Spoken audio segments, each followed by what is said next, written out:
ஒரு கைனகாலஜிஸ்ட் கேட்டிங்கன்னா பிசிஓஎஸ்ன்றது ஒரு பெரிய ப்ராப்ளம். இப்போ 50 people come in to my ஓபிடினா அட்லீஸ்ட் 25 to 30 பீப்புளுக்கு இந்த பிசிஓஎஸ் பிரச்சனை இருக்கு. This comes because of obesity. இதனால என்ன ஆகும்னா இன்சுலின் ரெசிஸ்டன்ஸ் ஆகும் பாடியில்.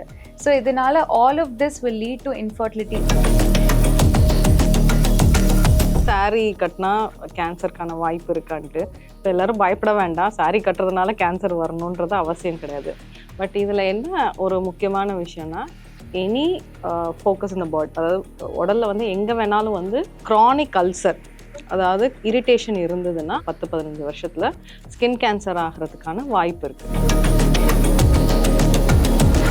ஸ்கூல் ஏஜிலிருந்தே அவங்களுக்கு பிரெஸ்ட் எக்ஸாமினேஷன் சொல்லி கொடுக்க ஆரம்பிச்சோம். டெய்லி குளிக்கும் போது எப்படி அவங்களுக்கு அதை வந்து பரிசோதிக்கணும்னு சொல்லி கொடுத்துட்டாங்கன்னா அவங்களுக்கு அதை ஏதாவது ஒரு சிறிய ஒரு மாற்றம் இருந்தால் கூட அவங்க நம்மக்கிட்ட முதலே சொல்கிறதுக்கு யூஸ்ஃபுல்லாக இருக்கும். இப்போ பிரெஸ்ட் கேன்சரை பொறுத்த வரைக்கும் அம்மாவுக்கோ பாட்டிக்கோ இருந்துச்சுன்னா கண்டிப்பாக குழந்தைங்களுக்கு வர்றதுக்கு வாய்ப்பு இருக்குங்கிறதுனால sitting is a new smoking. ஏன்னா the more we sit, the more risk for your cardiovascular health diseases and for cancer also, because obesity. So இப்போ நீங்க சொன்ன மாதிரி உங்களுக்கு வந்து diet, exercise or physical activity and body weight, இது மூணுமே வந்து ஒரு பேலன்ஸில் இருக்கணும். இதோட இம்பேலன்ஸ் தான் is responsible for almost 90% of.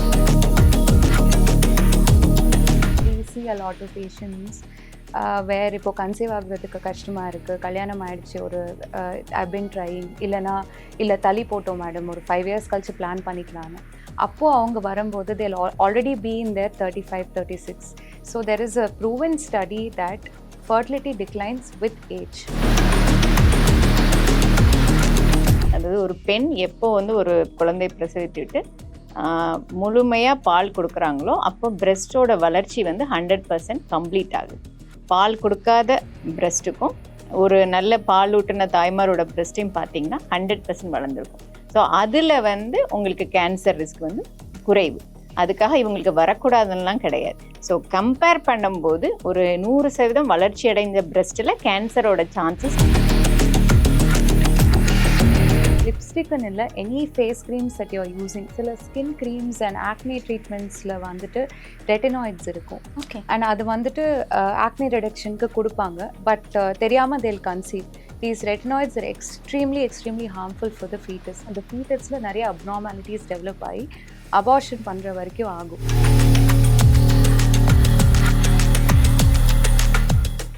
பெண்கள் தன்னுடைய ஆரோக்கியத்துல நிஜமாவே ரொம்பவே கவனம் செலுத்தணும் அப்படின்னு தான் சொல்லுவேன். பிகாஸ் இப்ப இருக்கக்கூடிய பெண்கள் எல்லாம் அவங்களுடைய ஆரோக்கியத்தை கவனிக்கிறதே கிடையாது.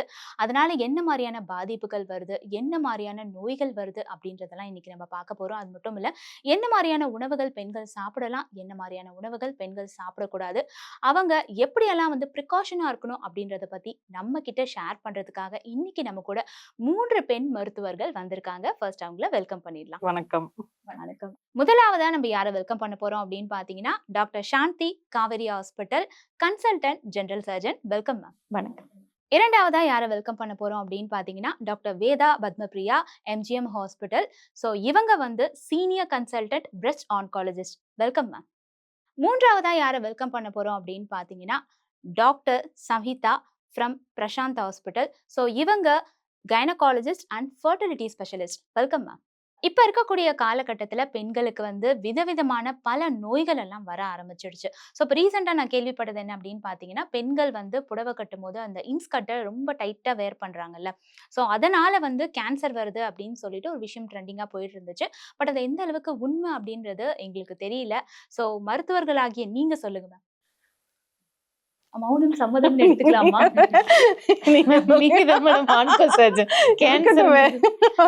நீங்க சொல்லுங்க மேம், இது உண்மையா என்ன மேம்? ஸோ இப்போ ரீசெண்டாக வந்து ட்ரெண்டிங் நியூஸில் ஒரு இது வந்ததுன்னா சாரி கட்டினா கேன்சருக்கான வாய்ப்பு இருக்கான்ட்டு எல்லாரும் பயப்பட வேண்டாம். சாரி கட்டுறதுனால கேன்சர் வரணுன்றது அவசியம் கிடையாது. பட் இதில் என்ன ஒரு முக்கியமான விஷயம்னா எனி ஃபோக்கஸ் இந்த பாடி, அதாவது உடலில் வந்து எங்கே வேணாலும் வந்து க்ரானிக் அல்சர், அதாவது இரிட்டேஷன் இருந்ததுன்னா அங்கே கேன்சர் வரலாம். இப்போ அது வந்து இப்போ சாரி கட்டுறது டைட்டான இடமா இருக்கலாம், இல்லை வந்து ஒரு இடத்துல புண்ணு மாதிரி திருப்பி ஏதாவது ஒரு க்ரானிக் ட்ராமா இருந்தது அப்படின்னா அது வந்து ரொம்ப வருஷத்துக்கு, அதாவது 10-15 வருஷத்துல ஸ்கின் கேன்சர் ஆகிறதுக்கான வாய்ப்பு இருக்கு. அந்த மார்ஜுலன் சல்சர்னு சொல்லுவோம். அது திருப்பி வந்து ஸ்குவாமஸ் செல் கார்சினோமாவும் வரலாம். அது வந்து சாரினால வந்ததுன்றதை நம்ம சொல்ல முடியாது. அது பாயிண்ட் அவுட் பண்ண முடியாது நம்ம. ஆமா, சருமத்துல வர ஒரு வகை கேன்சர். அது உடல்ல வந்து எங்க வேணாலும் வந்து ஒரு கிரானிக் ட்ராமா இருக்கிறது, ரிப்பீட்டட் ட்ராமா இருக்கணும், அந்த இடத்துல புண்ணு வந்துகிட்டே இருக்கிற மாதிரி இருக்கணும். அந்த மாதிரி இருந்ததுன்னா அது கேன்சரா மாறுறதுக்கு வாய்ப்பு இருக்கு. பட் பெண்கள் வந்து அதில் தான் ரொம்ப கேர்லெஸ்ஸாக இருப்பாங்க. ஏன்னா ஏதாவது பூச்சி கடிச்சிருக்கும் சரியா போயிடும், இல்லைன்னா சும்மா ஏதாவது நான் குக் பண்ணும்போது ஏதாவது பண்ணியிருப்பேன் அந்த புண்ணு வந்திருக்கும்னு சொல்லிட்டு அவங்க அதை விட்டுருவாங்க அப்படியே. ஸோ அது ஏதாவது ஒரு அறிகுறி இருக்கா மேம், இந்த மாதிரி வந்தால் நீங்கள் உடனே போய் டாக்டர் பாருங்க அப்படின்னு சொல்லிட்டு? ஸோ கேன்சருக்கான எந்த அறிகுறி இருந்தாலுமே, ஏதாவது ஒரு சிம்டம் இருந்ததுன்னா அது வந்து 3-4 வீக்ஸ் ஆர் 1 மந்த்ல வந்து கிளியர் ஆகலை அப்படின்னா மருத்துவ ஆலோசனையை வந்து பெறது பெட்டர். Okay ma'am. அது எந்த வித சிம்டமா இருந்தாலும் சரி. Super ma'am. ஓகே. அண்ட் இன்னொரு விஷயம் வந்து கான்ஸ்டிபேஷன் அப்படின்றது பெண்களுக்கு அதிகமாக இருக்கா இல்லை ஆண்களுக்கு அதிகமாக இருக்கா மேம்? பொதுவாகவே வேலைக்கு போகிற பெண்கள்னாலும் சரி, வீட்டில் ஹவுஸ் ஒய்ஃபாக இருக்கிறவங்களும் சரி, காலையில் அவங்களுக்கு வேலைப்பளு ஜாஸ்தியாக இருக்கும். ஏன்னா அவங்க சமையல் பண்ணணுன்றது. ஸோ காலையில் அவங்க எந்திரிச்ச உடனே டாய்லெட் போகணும்னு தோன்றதை அவங்க அடக்கி வச்சுட்டு சமையல் வேலையை ஸ்டார்ட் பண்ணிடுவாங்க. நார்மலாகவே 1/2 hour டாய்லெட் போகலைன்னா என்ன ஆகும் அப்படின்னா, ஒரு 75% ஆஃப் த வாட்டர் வந்து அந்த மலக்குடலேருந்து அப்சர்வ் ஆகிடுறதுனால ஹார்ட் ஸ்டூல்ஸ் ஃபார்ம் ஆகிடும்.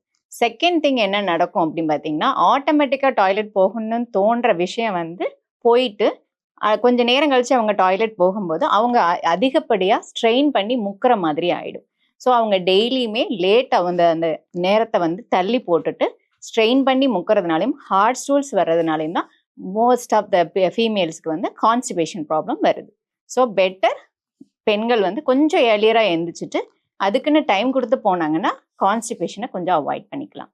Super ma'am. பட் கான்ஸ்டிபேஷன் அப்படின்றது காமன் இஷ்யூ அப்படின்றாங்க. அது ஒன்றும் இல்லை, நம்ம தண்ணி குடிச்சா சரியாயிடும், இல்லை அதுக்கு சில ஃபுட்ஸ் எல்லாம் இருக்குது அதெல்லாம் எடுத்தா சரியாயிடும் அப்படின்னு சொல்லிட்டு அது ஒரு கேர்லெஸ்னஸ் சொல்லலாமா, இல்லை அது சீரியஸாக இஷ்யூ ஆகும் நீங்கள் அதை கேர் பண்ணிக்கணும் அப்படின்னு ஏதாவது அட்வைஸ் இருக்காமா? கண்டிப்பாக கான்ஸ்டிபேஷனை ஆரம்பத்திலேயே நம்ம நோட் பண்ணிடணும். ஏன்னா இந்த கான்ஸ்டிபேஷனாலே நான் சொன்ன மாதிரி ஹார்ட் ஸ்டூல்ஸ்னால தான் மெயினாக வருது. ஸோ இப்போ ஹார்ட் ஸ்டூல்ஸோட டாய்லெட் போகும்போது என்ன ஆகும்னா, அந்த ஆசனவாய் பகுதியில் கிழிதல் ஏற்படும். அதைத்தான் நம்ம ஃபிஷர்னு சொல்லுவோம். ஸோ அது ஒரு தடவை ஃபிஷர் வந்த உடனே பேஷண்ட்டுக்கு டாய்லெட் போகும்போது பெயின் ஆக ஆரம்பிச்சிடும். ஸோ என்ன பண்ணுவாங்கன்னா, டாய்லெட் போகிறதுக்கே பயப்படுவாங்க. ஸோ ப்ளஸ் கொஞ்ச நாள் கழிச்சு அதுலேருந்து ரத்த கசிவும் ஏற்படும். ஸோ அவங்களுக்கு தெரிஞ்சும் தெரியாமலேயுமே டாய்லெட் போகிற இடத்துல ரத்தம் வர்றதுனால இந்த மாதிரி அனீமியா, அதாவது ரத்த சோகை ஏற்பட்டு சோர்வாக ஆரம்பிப்பாங்க.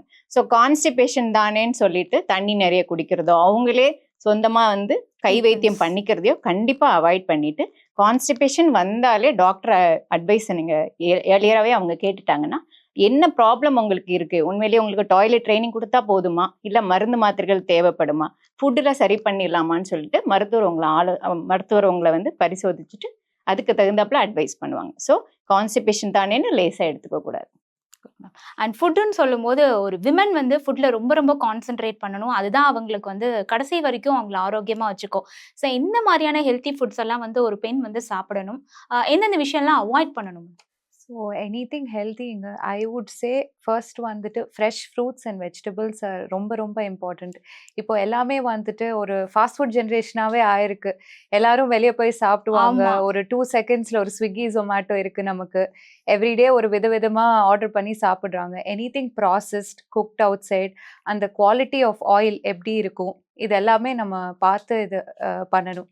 ஹை கிளைசிமிக் ஃபுட்ஸ், இப்போது ப்ராசஸ் சுகர்ஸ், நம்ம ஃப்ரைட் ஐட்டம்ஸ், இப்போ சமோசா சாப்பிடுவோம், எனிதிங் ஃப்ரைட், இல்லை டெசர்ட்ஸ்ன்னு சொல்லி விதவிதமாக இந்த கடையில் இந்த கேக் நல்லா இருக்கே, அங்கே போகலாமா இன்னைக்கு, இங்கே இன்ஸ்டாகிராம் ஏஜ் வந்துருச்சு that everybody sees and gets that awareness. அது எல்லாமே நம்ம அவாய்ட் பண்ணிட்டு முன்னாடி மாதிரி அட்லீஸ்ட் ஹாவ் தட் ஹேபிட். வீட்லேயே செஞ்ச ஒரு சம்திங் ஹெல்த்தி, நம்மளே ஒரு பொருள் வாங்கி அது செஞ்சு சாப்பிட்றது இஸ் பெட்டர். ஓகே.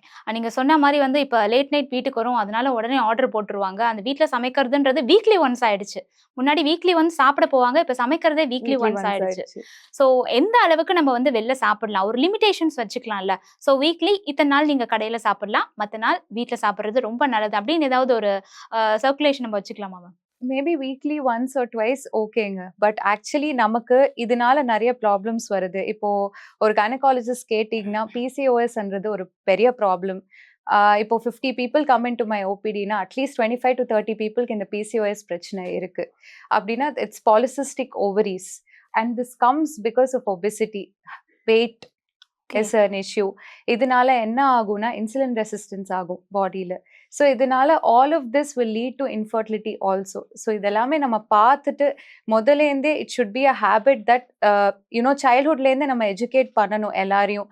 நம்ம ஹெல்த்தியாக சாப்பிடணும், இந்த ஹெல்த்தி டயட்னு சொல்லி வைக்கணும். இந்த processed foods, canned foods, food from outside is something to be avoided. So உணவே மருந்து. ஸோ ஃபஸ்ட்டு ரொம்ப அதுவும் நாட் ஒன்லி ஃபார் இன்ஃபர்டிலிட்டி, இன்னைக்கு வந்து இருக்கிற பாதி வியாதிகளுக்கு காரணம் வந்து உணவு தான். One of the main factors. So உணவு, உடற்பயிற்சி, அப்புறம் வந்து உடல் பருமன், இது மூணுமே வந்து ஒரு ட்ரையாங்கிள் மாதிரி. இது வந்து கரெக்டான பேலன்ஸில் இல்லைன்னா தட் நிறைய இன்னைக்கு இருக்கிற பாதி வியாதிகளுக்கு அதுதான் காரணமாக இருக்குது. ஓகே. ஸோ உணவுன்னு பார்க்கும்போது ஃபஸ்ட்டு வந்து நம்ம ப்ரையாரிட்டிஸ் எல்லாம் சேஞ்ச் ஆயிடுச்சு. சொன்ன மாதிரி எவ்ரிபடி வாண்ட்ஸ் டேஸ்ட்டுக்கு ப்ரையாரிட்டி ஆயிடுச்சு. ஹெல்த்துக்கு டேஸ்ட்டோட taste and time becomes a priority rather than your health and other things. கண்டிப்பா. ஸோ கேன்சர் பொறுத்த வரைக்கும் என்ன அப்படின்னா வி கால் ஒரு ரெயின்போ டயட். அப்படின்னா என்ன? என்னன்னா இருக்கிற காய்கறி பழம் ஒரு நாளைக்கு வானவில்ல இருக்கிற கலர்ல இருக்க ஓகே. காய்கறி பழம் அட்லீஸ்ட் 5 a day, அதாவது 3 காய் 2 பழம் இல்ல 3 பழம் 2 காய் டெய்லி எடுக்க சொல்றாங்க. ஸோ காய்கறி பழம்னா நமக்கு வந்து இந்த பொட்டேட்டோவோ இதுவோ அதுல ஆமா, வரவே நானும் வராது. அப்படிதான் நினைச்சேன். உருளைக்கிழங்கு அதுல ஏன்னா வராது. பொட்டேட்டோ டேஸ்டா இருக்கனால அது போயிடுவாங்க. ஸோ இப்போ நம்ம காலையில ஈவன் வீட்டில் சமைக்கிறவங்களே என்ன ஆகுது, எல்லாரும் நிறைய பேர் ஒர்க்கிங் விமனா இருக்காங்க. காலையில என்ன சமைக்கணும்னா என்ன பார்ப்பாங்க, வீட்டில் என்ன இருக்குது, இது இருக்குதா, சீக்கிரமா என்ன பண்ண முடியும், ஃபர்ஸ்ட் அவைலபிலிட்டி பார்க்குறாங்க, பேர் அப்புறம் டைம் மேகிக்கு பார்க்குறாங்க, போயிடுறாங்க. டேஸ்ட் பார்க்குறாங்க. இந்த 3 தான் ப்ரையாரிட்டி ஆயிடுது. ஸோ அதில் வந்து ஹெல்த்ன்ற ப்ரையாரிட்டியே கிடையாது. நம்ம அப்படி பார்க்கணும்னா நம்ம வந்து இன்னைக்கு இந்த டே 7 days a week இருக்குது and 7 colors in a rainbow. At least ஒரு கலர்ல இருக்கிற 1 day per கலர்னு வச்சா கூட பட் அதுக்கு வந்து டைமையும் நம்ம ஸ்பெண்ட் பண்ணி ஆகணும், எனர்ஜியும் ஸ்பெண்ட் பண்ணி ஆகணும். But it is all about நம்ம வந்து ஏதோ ஒன்று சாப்பிட்றோன்னு இல்லாமல் கான்ஷியஸாக if you start doing things and eating things that will help a lot. So அது ஒன்று. ரெண்டாவது என்னென்னா we are overeating. Okay, நம்ம அல்டிமேட்டாக என்னென்னா பர் டே நம்ம எவ்வளோ சாப்பிட்றோமோ அவ்வளோ வந்து நம்ம ஸ்பெண்ட் பண்ணி ஆகணும். அது பண்ணலன்னா it will relate to obesity. Okay, so நம்ம கேலரிஸ் எவ்வளோ சாப்பிட்றோம், எவ்வளோ ஸ்பெண்ட் பண்ணுறோம், அதை வந்து நம்ம பேலன்ஸாக மெயின்டைன் பண்ணாலே பாதி பிரச்சனை வந்து சரியாயிடும். அதுக்கப்புறம் இவங்க சொன்ன மாதிரி ஜங்க்கு, ப்ராசஸ்ட், அல்ட்ரா ப்ராசஸ்டோட நிற்கலை, இப்போ அல்ட்ரா ப்ராசஸ்டும் வந்துருச்சு. All these have chemical contaminations. So preservatives use பண்ணுறது, lot of food is directly related to cancer. இப்போ eating red meat is one of the risk factors for colon cancer. Even யூஎஸ்லேயே வந்து MD ஆண்டர்சன்லேயே என்ன தெரியுமா பண்ணுவான், instead of your animal based diet have plant based proteins. Okay. Okay, so you should have a balanced diet, carbohydrates, proteins, fats. Okay, apart from your vitamins and minerals. இதில் வந்து ப்ரோட்டீன்ஸில் வந்து 2/3 of your protein should be plant based. only 1/3 should be animal based, that which will include your egg, milk, butter, ghee and your non-veg. அது என்ன வேணாலும் இருக்கலாம் non veg. Non-vegல your lean meat is better than red meat. Okay. So preferably fish and seafoods are better than your muttons and beefs, because red meat preferably avoid. Okay, and the way you prepare your meats like barbecued smoked foods are not healthy. They are directly related to cancer. My God. Okay, so the way you prepare the food is also important. But ரொம்ப அவேர்னஸான video ma'am. இன்னொரு doubt எனக்கு, இப்போ இந்த mid நைட்ல வந்து இவங்க சொன்ன மாதிரி நான்வெஜ் கர்விங் வந்து நிறைய பேருக்கு வந்துருச்சு, அது ஒரு ஃபேஷனாகவே ஆயிடுச்சு. நைட் டைம்ல போய் இந்த நைட் டைம் பிரியாணி இதெல்லாம் விமன்ஸ் நிறைய சாப்பிட்றாங்க. ஸோ அதனாலையும் வந்து அவங்களுக்கு ஹெல்த் இஷ்யூ, நீங்கள் சொன்ன அந்த கான்ஸ்டிபேஷன், அதுக்கெல்லாம் இதுக்கும் ரிலேட்டட் ஏதாவது இருக்கா மேம்? கண்டிப்பா. எப்பவுமே அது வந்து அதிகப்படியான ஆயில் யூஸ் பண்ணும்போது டாய்லெட் போகிறது உண்மை கான்ஸ்டிபேஷனோட தான் முடியும். அதே மாதிரி ஒரு மித் என்னன்னா, நிறைய ஹை ஃபைபர் டயட் நிறைய சொல்லுவாங்க, நிறைய பனானா சாப்பிட்டா டாய்லெட் ஃப்ரீயாக போகும். கிடையவே கிடையாது. செவ்வாழைப்பழம் மாதிரி ரொம்ப ஹார்டான பழங்கள்லாம் சாப்பிட்டா டாய்லெட் வந்து அவங்களுக்கு ஃபிஷர் ப்ராப்ளம் தான் வரும். சரிங்களா? அதனால அந்த மாதிரி ஒரு 1 or 2 பனானா தான் எடுத்துக்கணும். ரொம்ப சின்ன வாழைப்பழம், நிறைய ஃப்ரூட்ஸ், மிக்சட் ஃப்ரூட்ஸ் தான் எடுத்துக்கணும். நிறைய பேர் வந்து கான்ஸ்டிபேஷன்னோடனே அதிக அளவு ஃப்ரூட்ஸ், அதிக அளவு ஃபைபர் டயட் எடுத்துக்குவாங்க. இந்த ஃபைபர் வந்து குடலுக்குள்ளே போனோடனே நிறைய நீர் சத்தை உறிஞ்சிக்கிட்டு அவங்கள இன்னும் கூட கான்ஸ்டிபேஷனை அதிகப்படுத்துமே தவிர குறைவு பண்ணாது. ஸோ நீங்கள் மிக்சடு ஃப்ரூட்ஸாக நிறைய எடுத்துக்கணும். ஆயிலி ஐட்டம்ஸ் இந்த நைட் டைம் பிரியாணிலாம் சாப்பிட்டோம்னா நெக்ஸ்ட் டைம் டாய்லெட் வந்து ரொம்ப கடினமாக தான் போகும். Better avoid it. அண்ட் நிறைய விமன்ஸ் வந்து உட்காந்துட்டே இருப்பாங்க. ஏன்னா மார்னிங் டு ஈவினிங் ஒர்க் பண்ணுவாங்க. அவங்க எந்திரிச்சு போறதுக்கு கூட ஓகே அந்த டைம் வேஸ்ட் ஆயிடுமே, நம்ம உட்காந்துட்டே இருக்கலாம். மேபி அதுவும் வந்து பிரச்சனையை உண்டாக்குமா மேம் நீங்க சொல்ற மாதிரி விமன்ஸ்க்கு? உட்கார்ந்துட்டே இருக்கிறதுனால மெயினா வந்து 2 விதமான ப்ராப்ளம் வரலாம். ஒண்ணு வந்து டாய்லெட் போற இடம் பக்கத்திலேயே காக்கெக்ஸ்னு ஒரு கடைசி ஒரு எலும்பு ஒண்ணு இருக்கு. அந்த இடம் இன்ஃப்ளேம்ட் ஆயிட்டு காக்சிடைனியான் ப்ராப்ளம் வரும். பேஷண்ட் என்ன அப்படின்னா உட்கார்ந்துட்டே இருக்கும்போது நல்லா இருக்க மாதிரி இருக்கும், ஆனா எந்திக்க முடியாது, சிவியர் பெயின் இருக்கும். நடந்தாலோ இது பண்ணாலோ அவங்களுக்கு பெயின் இருக்கும். பட் அவங்க என்ன நினைச்சுக்குவாங்கன்னா யூஸ்வலா எனக்கு பைல்ஸ் ப்ராப்ளம் அப்படிதான் வருவாங்க. So that is not piles, not related to piles. ஆசன வாயில எந்த ப்ராப்ளமும் இருக்காது. பட் அந்த கடைசியா அந்த முதுகெலும்புல உள்ள பிரச்சனையினால தான் அந்த பெயின் இருக்கு. இது எஸ்பெஷலி இந்த சாஃப்ட்வேர் இன்ஜினியர்ஸ் ரொம்ப நேரம் உட்கார்ந்துட்டு இருக்கவங்களுக்கு இந்த ப்ராப்ளம் வரும். ஸோ அதை நீங்க நம்ம கரெக்டாக டயக்னோஸ் பண்ணும்போது அதை ஆர்த்தோபெடிஷியன் பார்க்கணுமா சர்ஜன் பார்க்கணுமான்றது ஆரம்பத்திலேயே நம்ம அதை கண்டுபிடிக்க முடியும். Sitting is the new smoking. ஏன்னா the more we sit, the more risk for your cardiovascular health diseases and for cancer also because obesity. So இப்போ நீங்க சொன்ன மாதிரி உங்களுக்கு வந்து diet, exercise or physical activity and body weight இது மூணுமே வந்து ஒரு பேலன்ஸில் இருக்கணும். இதோட இம்பேலன்ஸ் தான் is responsible for almost 90% of our present day diseases. Okay, so இப்போல்லாம் வந்து ஈவன் எம்என்சிஸ்லாம் என்ன பண்ணிட்டாங்க, எப்படி 20-minute ரூல் இருக்கிற மாதிரி every 20 minutes you have to stand up. Even in my watch there is a buzzer alarm. Okay, என்னன்னா this is time, it will give you signal notification time to stand. Okay, so you set your goals. There are minimum number of steps a person has to take every day. How much? Okay, in fact, see that varies from person to person. WHO படி என்ன சொல்றாங்கன்னா at least half an hour a day is a minimum amount of exercise that everybody has to have. அது வந்து இருக்கிறதுலே பேர் minimum. So ஒரு active life style இருக்கிறவங்களுக்கு இன்னும் ஜாஸ்தி அது. ஓகே, நீங்கள் இன்ஃபேக்ட் நம்ம வீட்டில் இருக்கவங்களுக்கு என்னென்னா பரபரன்னு இருக்கிறதுனால நிறைய எக்ஸசைஸ் பண்ணுற மாதிரி தெரியும். நிறைய ஹவுஸ் ஒய்ஃப்ஸ்ட்டு இல்லை மற்றவங்க கிட்ட கேட்டிங்கன்னா நான் நிறைய ஸ்டெப்ஸ் எவ்வளோ எடுப்பீங்க அப்படின்னா ஒரு 3000 எடுப்போம். But when you actually monitor, நான் சொல்லுவேன் நீங்கள் வந்து தனியாக ஃபிட்பிட்டோ இதுவோ கூட வாங்க வேண்டாம். நீங்கள் உங்கள் மொபைலில் வந்து சும்மா ஸ்டெப்ஸ் ஆப் டவுன்லோட் பண்ணி பாருங்கள். ஒரு நாளைக்கு எவ்வளோ ஸ்டெப்ஸ் நீங்கள் நடக்கிறீங்கன்னு பாருங்கள். It will be an eye opener. Then only they will realize that they are not even taking the bare minimum steps because they are so much embroiled in the வீட்டில் மற்றவங்களெல்லாம் prioritise பண்ணிட்டு there is no that மீன்றது வந்து அந்த லிஸ்ட்லேயே இருக்காது. எல்லாரையும் கவனிச்சுப்பாங்க, but அவங்க வந்து okay நம்ம ஆட்டோமேட்டிக்கா நான் இதுக்கு போறேன், நான் மேலே போய் துணி காய போடுறேன், கீழே இறங்குறேன், இது பண்றேன், அதுவும் இப்போ சொன்ன மாதிரி ஸ்விக்கி வந்துருச்சு, இது வந்துருச்சு. நீங்க வந்து இறங்கி போய் கடையில கூட வாங்கணும்னு அவசியம் இல்லை. 10 நிமிஷத்துல எல்லாம் 10 minutes டெலிவரி. ஒரு பால் எதுக்கும் எல்லாமே வீட்லயே வந்துருச்சு. So it's become a burden. It's become definitely ஒரு இதில் கன்வீனியன்ஸ், பட் ஹெல்த்தை பொறுத்த வரைக்கும் it is become a burden. இப்போ நிறைய விமன்ஸ்க்கு வந்து ரொம்ப யங் ஏஜ்லேயே வந்து இந்த எலும்பு தேய்மானம் அப்படின்றது வர ஆரம்பிச்சிருச்சு. பிகாஸ் முன்னாடி எல்லாம் வந்து அந்த 60-70 தான் அந்த ப்ராப்ளம் வரும். இப்போ வந்து ஒரு 25லே வந்து எனக்கு கை வலிக்குது, கால் வலிக்குது அப்படின்லாம் சொல்ல ஆரம்பிச்சிட்டாங்க. என்ன ரீசன் மேம் அதுக்கு? அது ஒரு பேலன்ஸ் டயட் யாருமே எடுக்கிறது இல்லை. That's number 1. நம்பர் 2 வந்துட்டு யாருமே வெளியே சன்லைட் எக்ஸ்போஜரே நமக்கு கிடைக்கிறது இல்லை. Everybody is confine to indoors. இப்போ சன்லைட் எக்ஸ்போஜர் இல்லைன்னா உடம்புல வைட்டமின் டி சிந்தசிஸ் இருக்காது. That means all of us will have vitamin D deficiency. அதுக்கு ரிலேட்டடாகவே calcium levels are also regulated in the body. இதனால தான் வந்துட்டு எலும்பு தேய்மானம் எல்லாம் யங் ஏஜ்லேயே இப்போ ஆரம்பிக்குது.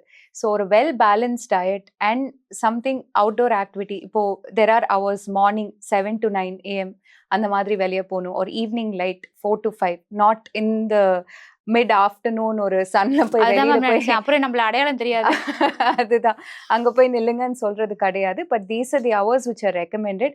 அப்போ வந்துட்டு வெளியே வாக்கிங் போயிட்டு some sort of exposure or sports ஏதாவது. முன்னாடி மாதிரி all of us used to be healthy because kids used to go out and play, parents used to go out and play and do it as a family activity. இப்போ எல்லாம் family ஆக்டிவிட்டினா வெளியே போய் சாப்பிடலாமா, ஆமா இல்லைன்னா வெளியே போய் மூவி, சொன்ன மாதிரி ஆமா வெளியே போய் மூவி பார்க்கலாமால தான் இருக்காங்க.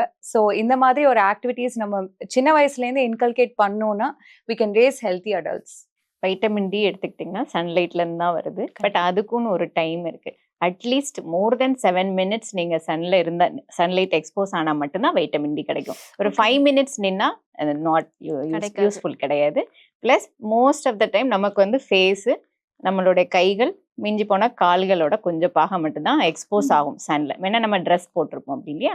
ஆனால் அப்போவும் என்ன பண்ணுவாங்கன்னா கேர்ள்ஸு சன்ஸ்கிரீன் லோஷன் போட்டுக்குவாங்க. ஸோ வைட்டமின் டி ஆப்வியஸ்லி கிடைக்கிறது இல்லை. அதனால கண்டிப்பா நம்ம சன்ல எக்ஸ்போஸ் ஆகணும். மோர் தென் 7 மினிட்ஸ் நீ நின்னீங்கன்னா தான் வைட்டமின் டி கிடைக்கிறதுக்கு வாய்ப்பு இருக்கு. ஓகே அதோட வைட்டமின் டி மட்டும் பத்தாது, வைட்டமின் டியோட கால்சியம் இன்டேக்கும் இருந்தாதான் அதோட ப்ராப்பர் போன் ஹெல்த் நமக்கு கிடைக்கும். ஸோ அந்த கால்சியம் எதுல இருந்தெல்லாம் கிடைக்கும்னு பார்த்தீங்கன்னா பால் சார்ந்த பொருட்கள், கீரை வகைகள், மீன், இதுலலாம் நிறைய கால்சியம் சத்து இருக்கு. ஸோ இப்போ அதாவது சாப்பாடு மூலமா கால்சியமும் எடுத்துக்கணும், வைட்டமின் டியும் சேர்ந்து எக்ஸ்போஸ் ஆகிக்கணும். அப்போ போன் ஹெல்த்தை நம்ம மெயின்டைன் பண்ணிக்கலாம். இப்போ கீரை வகைகள் அப்படின்னு சொன்னீங்க இல்லையா மேம், கீரையை வந்து ப்ராப்பராக எப்படி சாப்பிட்றதுன்றது நிறைய பேருக்கு தெரியல அப்படின்னு தான் சொல்லுவேன். ஒரு சில பேர் சொல்கிறாங்க நைட் டைம்லலாம் சாப்பிடக்கூடாது, இன்னும் சில பேர் வந்து எக்கோட சேர்த்து சாப்பிடக்கூடாது, இந்த மாதிரிலாம் நிறைய சொல்கிறாங்களே, இதெல்லாம் ஃபேக்டா இல்லை அப்படியெல்லாம் கிடையாதா மேம்? இல்ல அதுல பெரிய அளவுக்கு உண்மை எதுவுமே இல்லை. கீரையை நீங்க எந்த விதத்துலனாலும் எடுத்துக்கலாம். நீங்க பொரியலோ இல்ல குழம்போ அந்த மாதிரி கூட நீங்க எடுத்துக்கலாம். அதே டைம்ல தயிர் கூட சாப்பிட்டா உங்களுக்கு இன்டைஜஷன் ப்ராப்ளம் வரும், எக்கு கூட சாப்பிட்டா ஆமா. இன்டைஜஷன் ப்ராப்ளம் வரும் அப்படிலாம் சொல்லுவாங்க. யாருக்கு அது ஒத்துக்கலையோ அவங்க எடுத்துக்க வேண்டாம். எல்லாருக்குமே அது வந்து காமன் ஃபேக்ட் கிடையாது. ஒரு சில பேருக்கு அது ரொம்ப பிடிச்ச ஐட்டமா கூட இருக்கலாம், அந்த காம்பினேஷன் பிடிச்சதா கூட இருக்கலாம். அவங்களுக்கு ஒத்துக்குச்சுன்னா அவங்க எடுத்துக்கலாம். இதெல்லாம் இண்டிவிஜுவல் டு இண்டிவிஜுவல் வேரி ஆகும். ஸோ ரெண்டும் சேர்த்து சாப்பிட்றதுனால மோஸ்ட்லி எந்த ப்ராப்ளமும் வரப்போறது இல்லை. அண்ட் இன்னொன்று பிசிஓடிஸ்ன்றது அந்த விமென்க்கு இருக்க ஒரு மேஜர் இஷ்யூ. இப்போ நிறைய பேருக்கு அந்த இஷ்யூஸ் வந்துட்டு இருக்கு. அதுக்கு என்ன main reason ma'am? So what is பிசிஓஎஸ்னா பாலிசிஸ்டிக் ஓவேரியன் சிண்ட்ரோம்னா, நம்ம கர்ப்பப்பை இருக்கு, பக்கத்தில் ஒரு முட்டைப்பை இருக்கு. அந்த முட்டைப்பையில் சிஸ்ட்ஸ் ஏற்படுறதா பாலிசிஸ்டிக் ஓவரி டிசீஸ். அது மட்டுமே கிடையாது, இதனால நிறைய ஃபேக்டர்ஸ் இருக்கு. இது எப்போவுமே ஒரு அசோசியேட்டட் வித் ஒபிசிட்டி, வெயிட்ன்றது ஒரு மேஜர் ஃபேக்டர். இது வந்துட்டு பாடியில் நிறைய ப்ராப்ளம்ஸ் காஸ் பண்ணும். ஃபர்ஸ்ட் வந்துட்டு ஒரு அடலசன்ட் ஏஜில் ஒரு 15-16 இயர்ஸில் people start coming to our OPD. அப்போ வந்துட்டு இரெகுலர் பீரியட்ஸ்ன்னு சொல்லி வருவாங்க.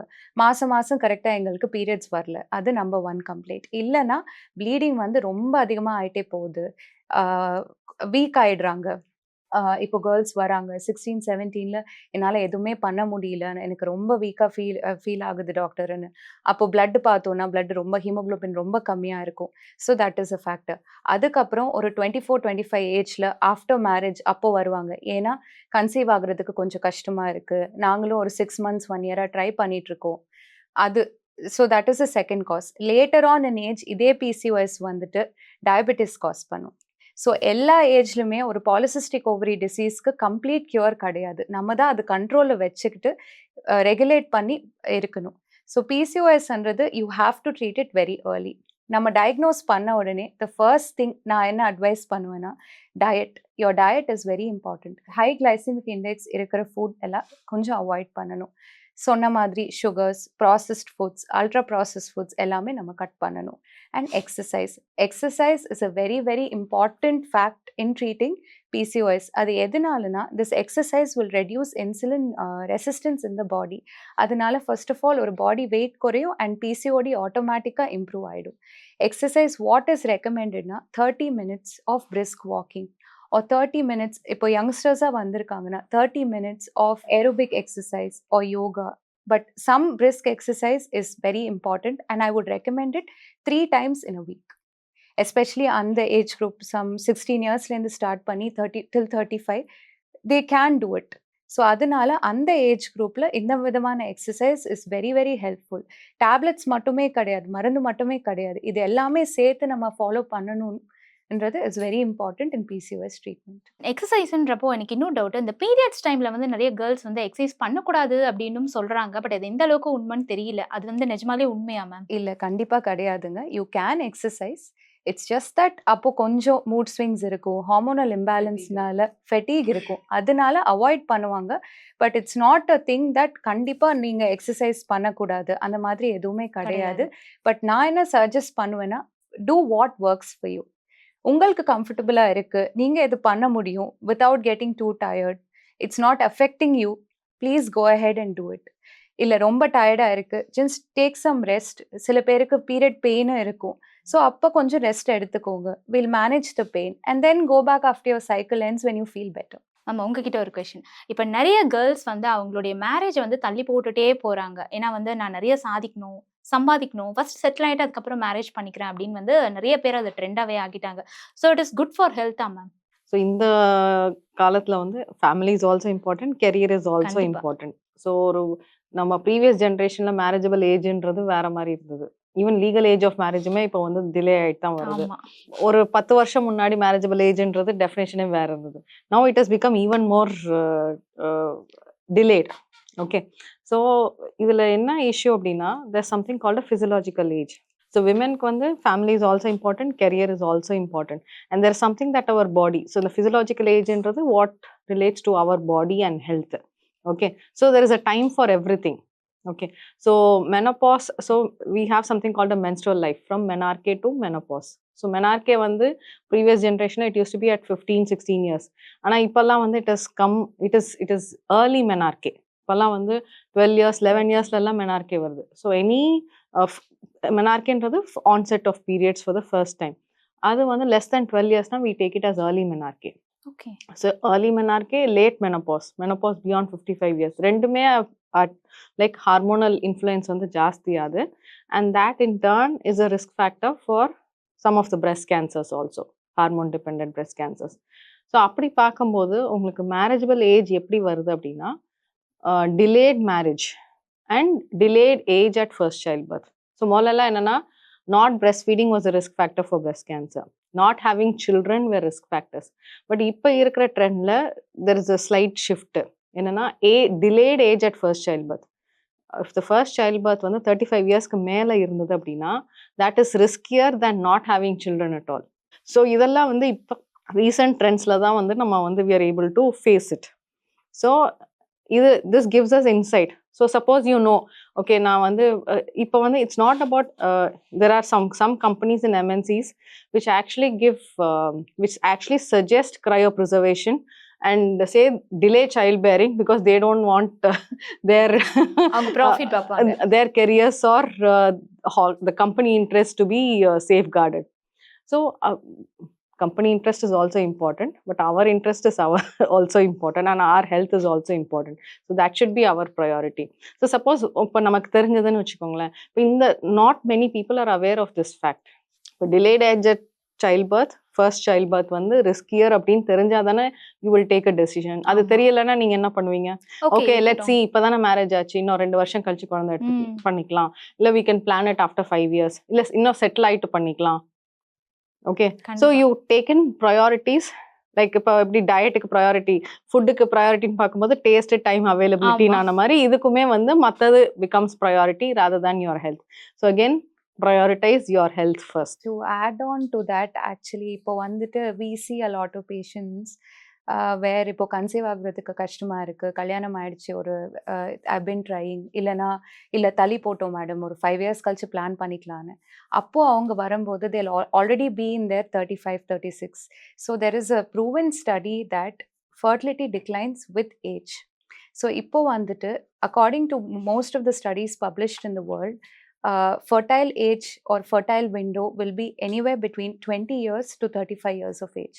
So after that நம்ம பாடியில் இருக்கிற the egg production rate comes down. அது கூட டெஸ்ட் இருக்கு. So that automatically it comes down, and when you see above 35 and 40 years, even production rate மட்டும் கிடையாது, the quality of egg also comes down. So அதனால வந்துட்டு what we say to any couple, சரி plan பண்ணிக்கலாம், career is very important in this age.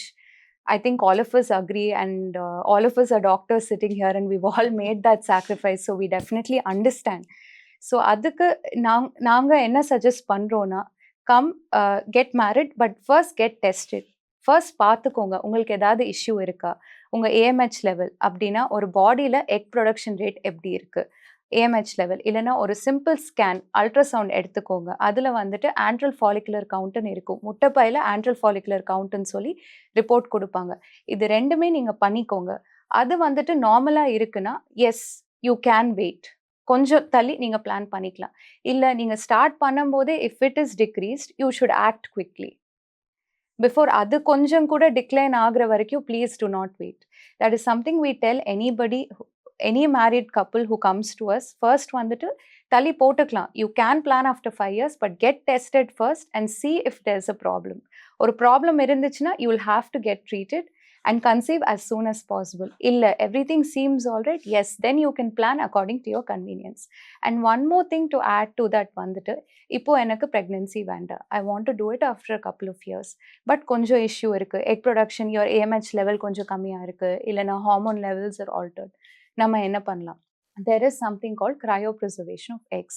இது வந்துட்டு a couple of women are opting, especially you see a lot of foreign nationals also opting for that, wherein which நம்ம வந்துட்டு this is a part of your IVF cycle. இதில் வந்துட்டு என்ன பண்ணுவாங்கன்னா we give injections to stimulate your egg production and these eggs are taken out.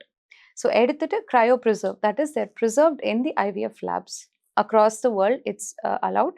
So அது freeze பண்ணிட்டு வச்சிருவாங்க. After that, when they think that this is the right time to get pregnant with their own eggs, they are able to achieve a pregnancy. So that is also another option. But first option வந்துட்டு prioritize your health, and of course நீங்க மட்டும் கிடையாது, if you're trying to look for conception, always get your partner tested first. I think that is the most important message that a woman needs to get these days. எப்பவுமே வந்துட்டு problem நம்மக்கிட்ட தான் இருக்கும்னு எல்லாரும் சொல்லுவாங்க, பட் ப்ராப்ளம் நம்மக்கிட்ட மட்டும் இல்லை, எல்லாருக்கிட்டையும் இருக்கு. So please as a couple get tested is the first suggestion I will give. Okay, இது வந்து அந்த காலத்துலேருந்து இப்போ வரைக்கும் இன்னும் மாறலையா மேம்? மாறல, இப்போ கூட பார்த்துட்டு இருக்கோம்ல. எப்பயாவது ஏதாவது பிரச்சனை இருந்துச்சுன்னா most of the married women I see, எல்லாரும் நான் சொல்ல மாட்டேன், but most of the married women அம்மா கூட்டிட்டு வருவாங்க. இன்னும் எஜுகேட்டட் பீப்புள் கிட்டயே இது இருக்கு. ஆமா, இல்ல எஜுகேட்டட் நாட் சோ எஜுகேட்டட் அந்த இதெல்லாம் கிடையாது. It's just the mind set. I wouldn't blame it on education or anything. It's just the mindset that they come, அம்மா கூட்டிட்டு வருவாங்க இல்ல அத்தை கூட்டிட்டு வருவாங்க, and they'll be like இல்ல ட்ரை பண்றோமா, இவங்களை டெஸ்ட் பண்ணுங்க. ஃபர்ஸ்ட் கொஸ்டின் நாங்க என்ன கேட்போம்னா get the husband as well. ரெண்டு பேருக்கு ப்ராப்ளம் இருக்கலாம், இல்லை யாருக்குமே ப்ராப்ளம் இருக்காம இருக்கலாம், பட் எப்பவுமே equality is important. Super. And இன்னொரு விஷயம் வந்து விமன் பண்ணுற காமன் மிஸ்டேக், இதே வந்து அவங்க ஹஸ்பண்டுக்கோ இல்லை வந்து அவங்க ஃபேமிலியில் மதர் இன் லாக்கோ உடம்பு சரியில்லைன்னா வாங்க டாக்டர் கிட்ட போகலான்னு கூட்டிகிட்டு போவாங்க. பட் அதே அவங்களுக்கு உடம்பு சரியில்லைன்னா ஜஸ்ட் கடையில் இந்த டேப்லெட் வாங்கிட்டு வா, இந்த ஸ்ப்ரே அடிச்சுக்கலாம், இந்த ஆயில்மெண்ட் தடவிக்கலாம், அவங்களே ப்ரிஸ்கிரிப்ஷன் போட்டு அவங்களே வாங்கிடுவாங்க. அது எந்த அளவுக்கு அஃபெக்ட் பண்ணுது மேம்? கண்டிப்பாக இது ரொம்ப முக்கியமான விஷயம். பொதுவாக பெண்களுக்கு வந்து நான் சொன்ன மாதிரி ஃபிஷர் ப்ராப்ளமோ பைல்ஸ் ப்ராப்ளமோ ஆரம்ப நிலையில் அவங்க வரவே மாட்டாங்க. ஃபர்ஸ்ட் திங் வந்து அவங்களுக்கு வந்து ஃபீமேல் டாக்டரை கண்டுபிடிக்கிறது கொஞ்சம் கஷ்டமாக இருக்கும். அவங்களையுமே கண்டுபிடிச்சாலும் கொஞ்சம் காட்டுறதுக்கு கொஞ்சம் கூச்சமாக இருக்கும். ஸோ அவங்க என்ன பண்ணுவாங்க, தன்னைத்தானே இப்போ ஃபிஷரோ இல்லை பைல்ஸ் ப்ராப்ளமோ இருந்தால் மெடிக்கல் ஷாப் போயிட்டு அவங்களே அதுக்கு தகுந்தப்பில் ஆயின்மெண்ட் வாங்கி தடவிக்குவாங்க. ஸோ இதனால் என்ன ஆகுது அப்படின்னா ஆரம்ப நிலையிலேயே அவங்க வந்து நம்ம மருத்துவரை அணுகி ஆலோசனை கேட்டாங்கன்னா நம்மளுமே ப்ராப்பர் ஆயின்மெண்ட், பைல்ஸுக்கு தனி ஆயின்மெண்ட் இருக்கும், ஃபிஷருக்கு தனி ஆயின்மெண்ட் இருக்கும், ப்ராப்பர் ஆயின்மெண்ட்ஸ் ப்ராப்பர் டேப்லெட் கொடுத்து அது சர்ஜரியிலேருந்து நம்ம அதை காப்பாற்றிடலாம். பட் இவங்க அப்படி பண்ண மாட்டாங்க. அவங்களுடைய கூச்சத்தன்மைனாலும் சரி ஒரு உதாசீனப்படுத்துவாங்க. அவங்களுடைய ஹெல்த் அவங்க சரியாக பார்த்துக்கிறதுனால லேட்டாக வருவாங்க. ஸோ அந்த லேட்டாக இருக்கும்போது அவங்களுக்கு டேப்லெட்ஸும் ஆயின்மெண்ட்டும் ஒர்க் ஆகுதில்ல, நம்ம சர்ஜரி தான் ஆப்ஷனாக சொல்லுவோம். அவங்களும் அதுக்கு வில்லிங்காகவும் இருக்க மாட்டாங்க. அது கீப் ஆன் அவங்க வந்து ரொம்ப நாளாக அவங்க சஃபர் ஆகிட்டே இருப்பாங்க லேடிஸ். ஸோ அவங்க கொஞ்சம் வெளிப்படையாக டாக்டர்கிட்ட வந்து காமிக்கிறது ரொம்ப முக்கியம்.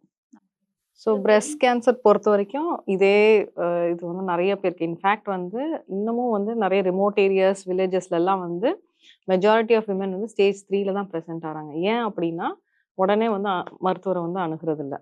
ஏன்னா பிரெஸ்ட்ல இருக்கு, மார்பகத்தில் இருக்குன்ற போது ஒரு கூச்சம் இருக்கும். அதை வந்து இன்ஃபேக்ட் ஒரு ரீசெண்டாக ஒரு பேஷண்ட், அவங்க வீட்டில் சன் அண்ட் டாட்டர் 2 பேருமே டாக்டர்ஸ், ஆனால் இவங்க வந்து அவங்க மார்பகத்தில் கட்டி இருக்குதுன்றது சொல்லவே இல்லை. 6 மந்த்ஸாக சொல்லலை. அதுக்கப்புறம் அந்த கட்டி வெடிச்சு அதுலேருந்து சீல்லாம் வழிய ஆரம்பிச்சிச்சு. அது வரைக்கும் சொல்லக்கூட இல்லை. ஸோ நம்ம பெண்கள்னு நம்ம ஈஸியாக சொல்லிடுறோம், பட் அவங்க சொன்னால் தானே ஃபேமிலியும் வந்து இதை எடுக்க முடியும். ஸோ ஃபர்ஸ்ட் வந்து women have to be proactive about their health. ஒன்று. ஸோ அறிகுறிகள் எது இருந்தாலும் உடனே மருத்துவரை அணுகணும். 2.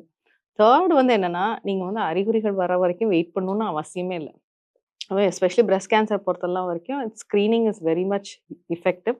40 வயசு ஆயிடுச்சா வருஷத்துக்கு ஒரு தடவை மேமோகிராம் பண்ணால் கைக்கு தென்படாத கட்டிகள் கூட பிக்கப் ஆகிடும். So the earlier the detection the better the cure.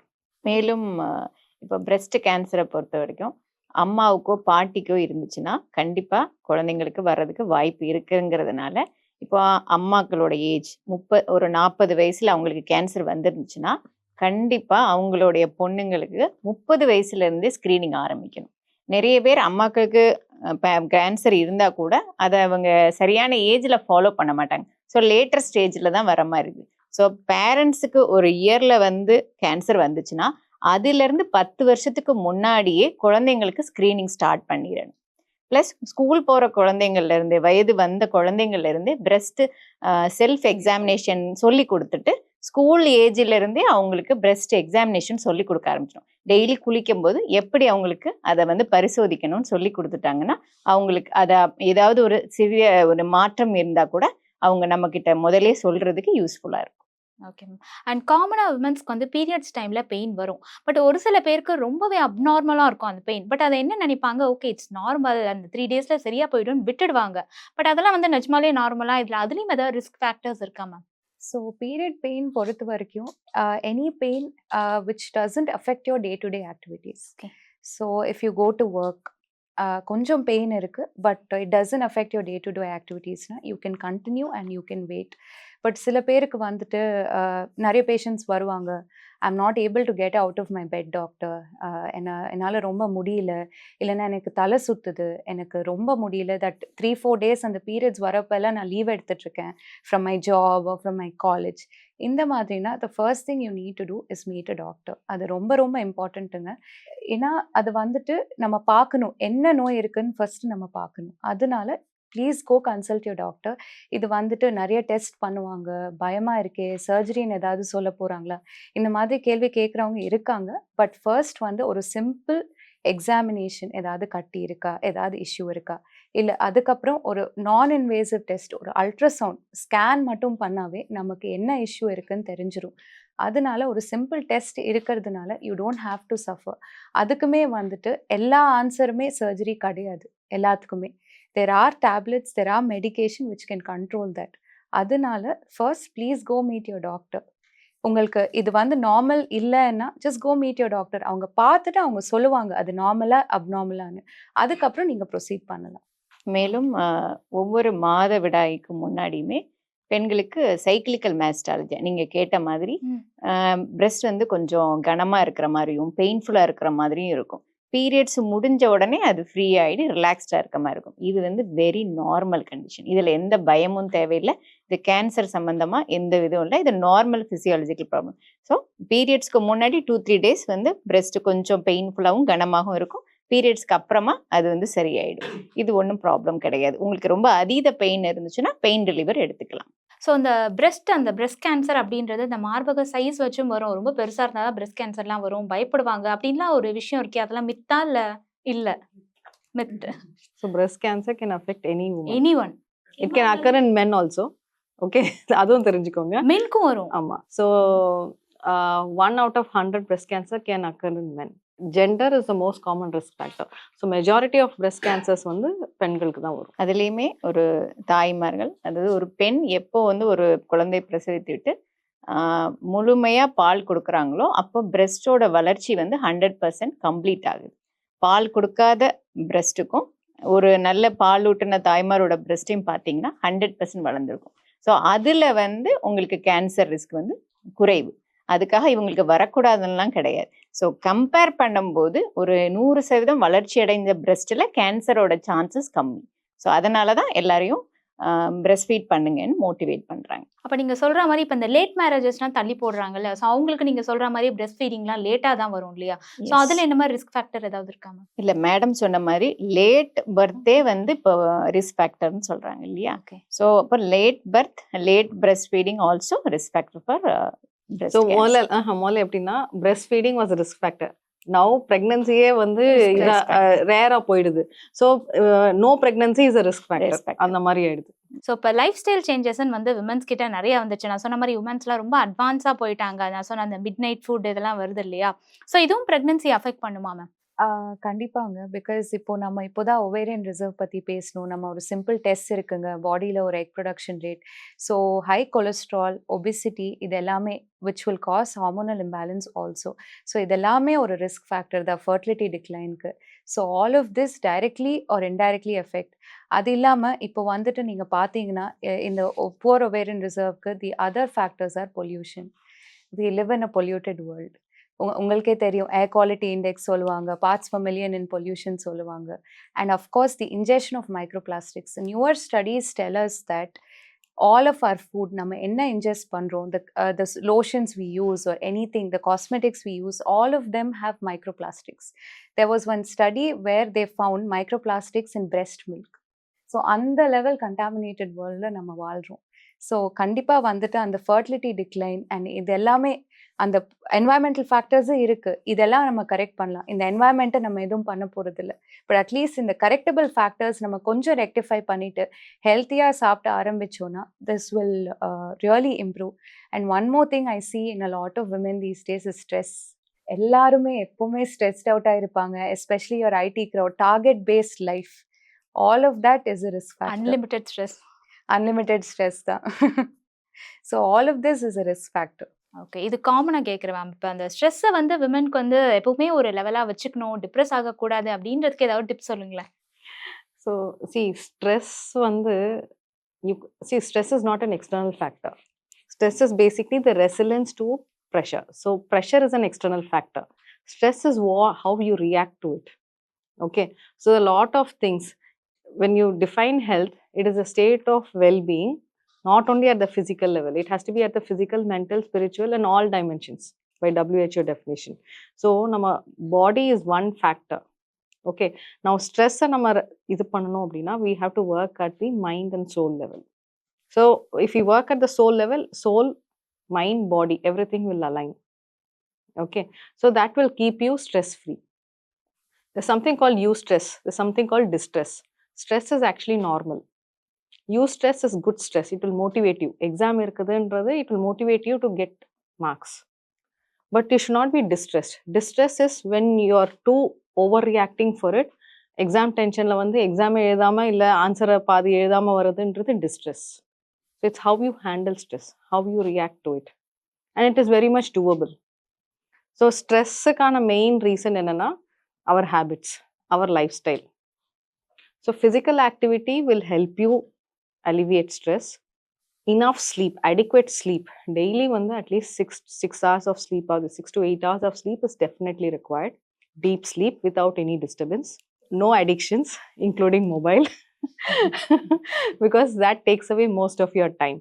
And the problem is we are consuming a lot of negativity from social media, news, newspaper, everything. Okay, it's about keeping yourself positive, which will alleviate stress. இன்னொன்று என்னன்னா, have an activity, not only physical, some activity which will relate to either art, music, which will alleviate your stress. It could be reading books, it could be anything. நீங்கள் சொல்லும் போது அந்த stress அப்படின்றப்ப அதில் டயட்டும் வந்துரும்னு நான் நினைக்கிறேன். ஏன்னா இப்போ நிறைய பேர் வந்து நான் ரொம்ப ஃபேட்டாக இருக்கேன், நானும் வந்து இந்த மாதிரி ஸ்லிம் ஆகணும் அப்படின்றதே நிறைய பேரோட மேஜர் ஸ்ட்ரெஸ்ஸாக இருக்கு. ஸோ அதனாலே வந்து நிறைய பிரச்சனைகள், improper diet. Wait reduction should be normal. அதை வந்து ஸ்ட்ரெஸ் ஆக்கிக்க கூடாது. நம்மளே அதை உருவாக்கி. See, that is what stress is, how you react to it. நம்ம எப்படினாலும் நம்மளோட ஒர்க் ப்ரெஷரையோ ஸ்ட்ரெஸ்ஸையோ கண்டிப்பாக அவாய்ட் பண்ணவே முடியாது.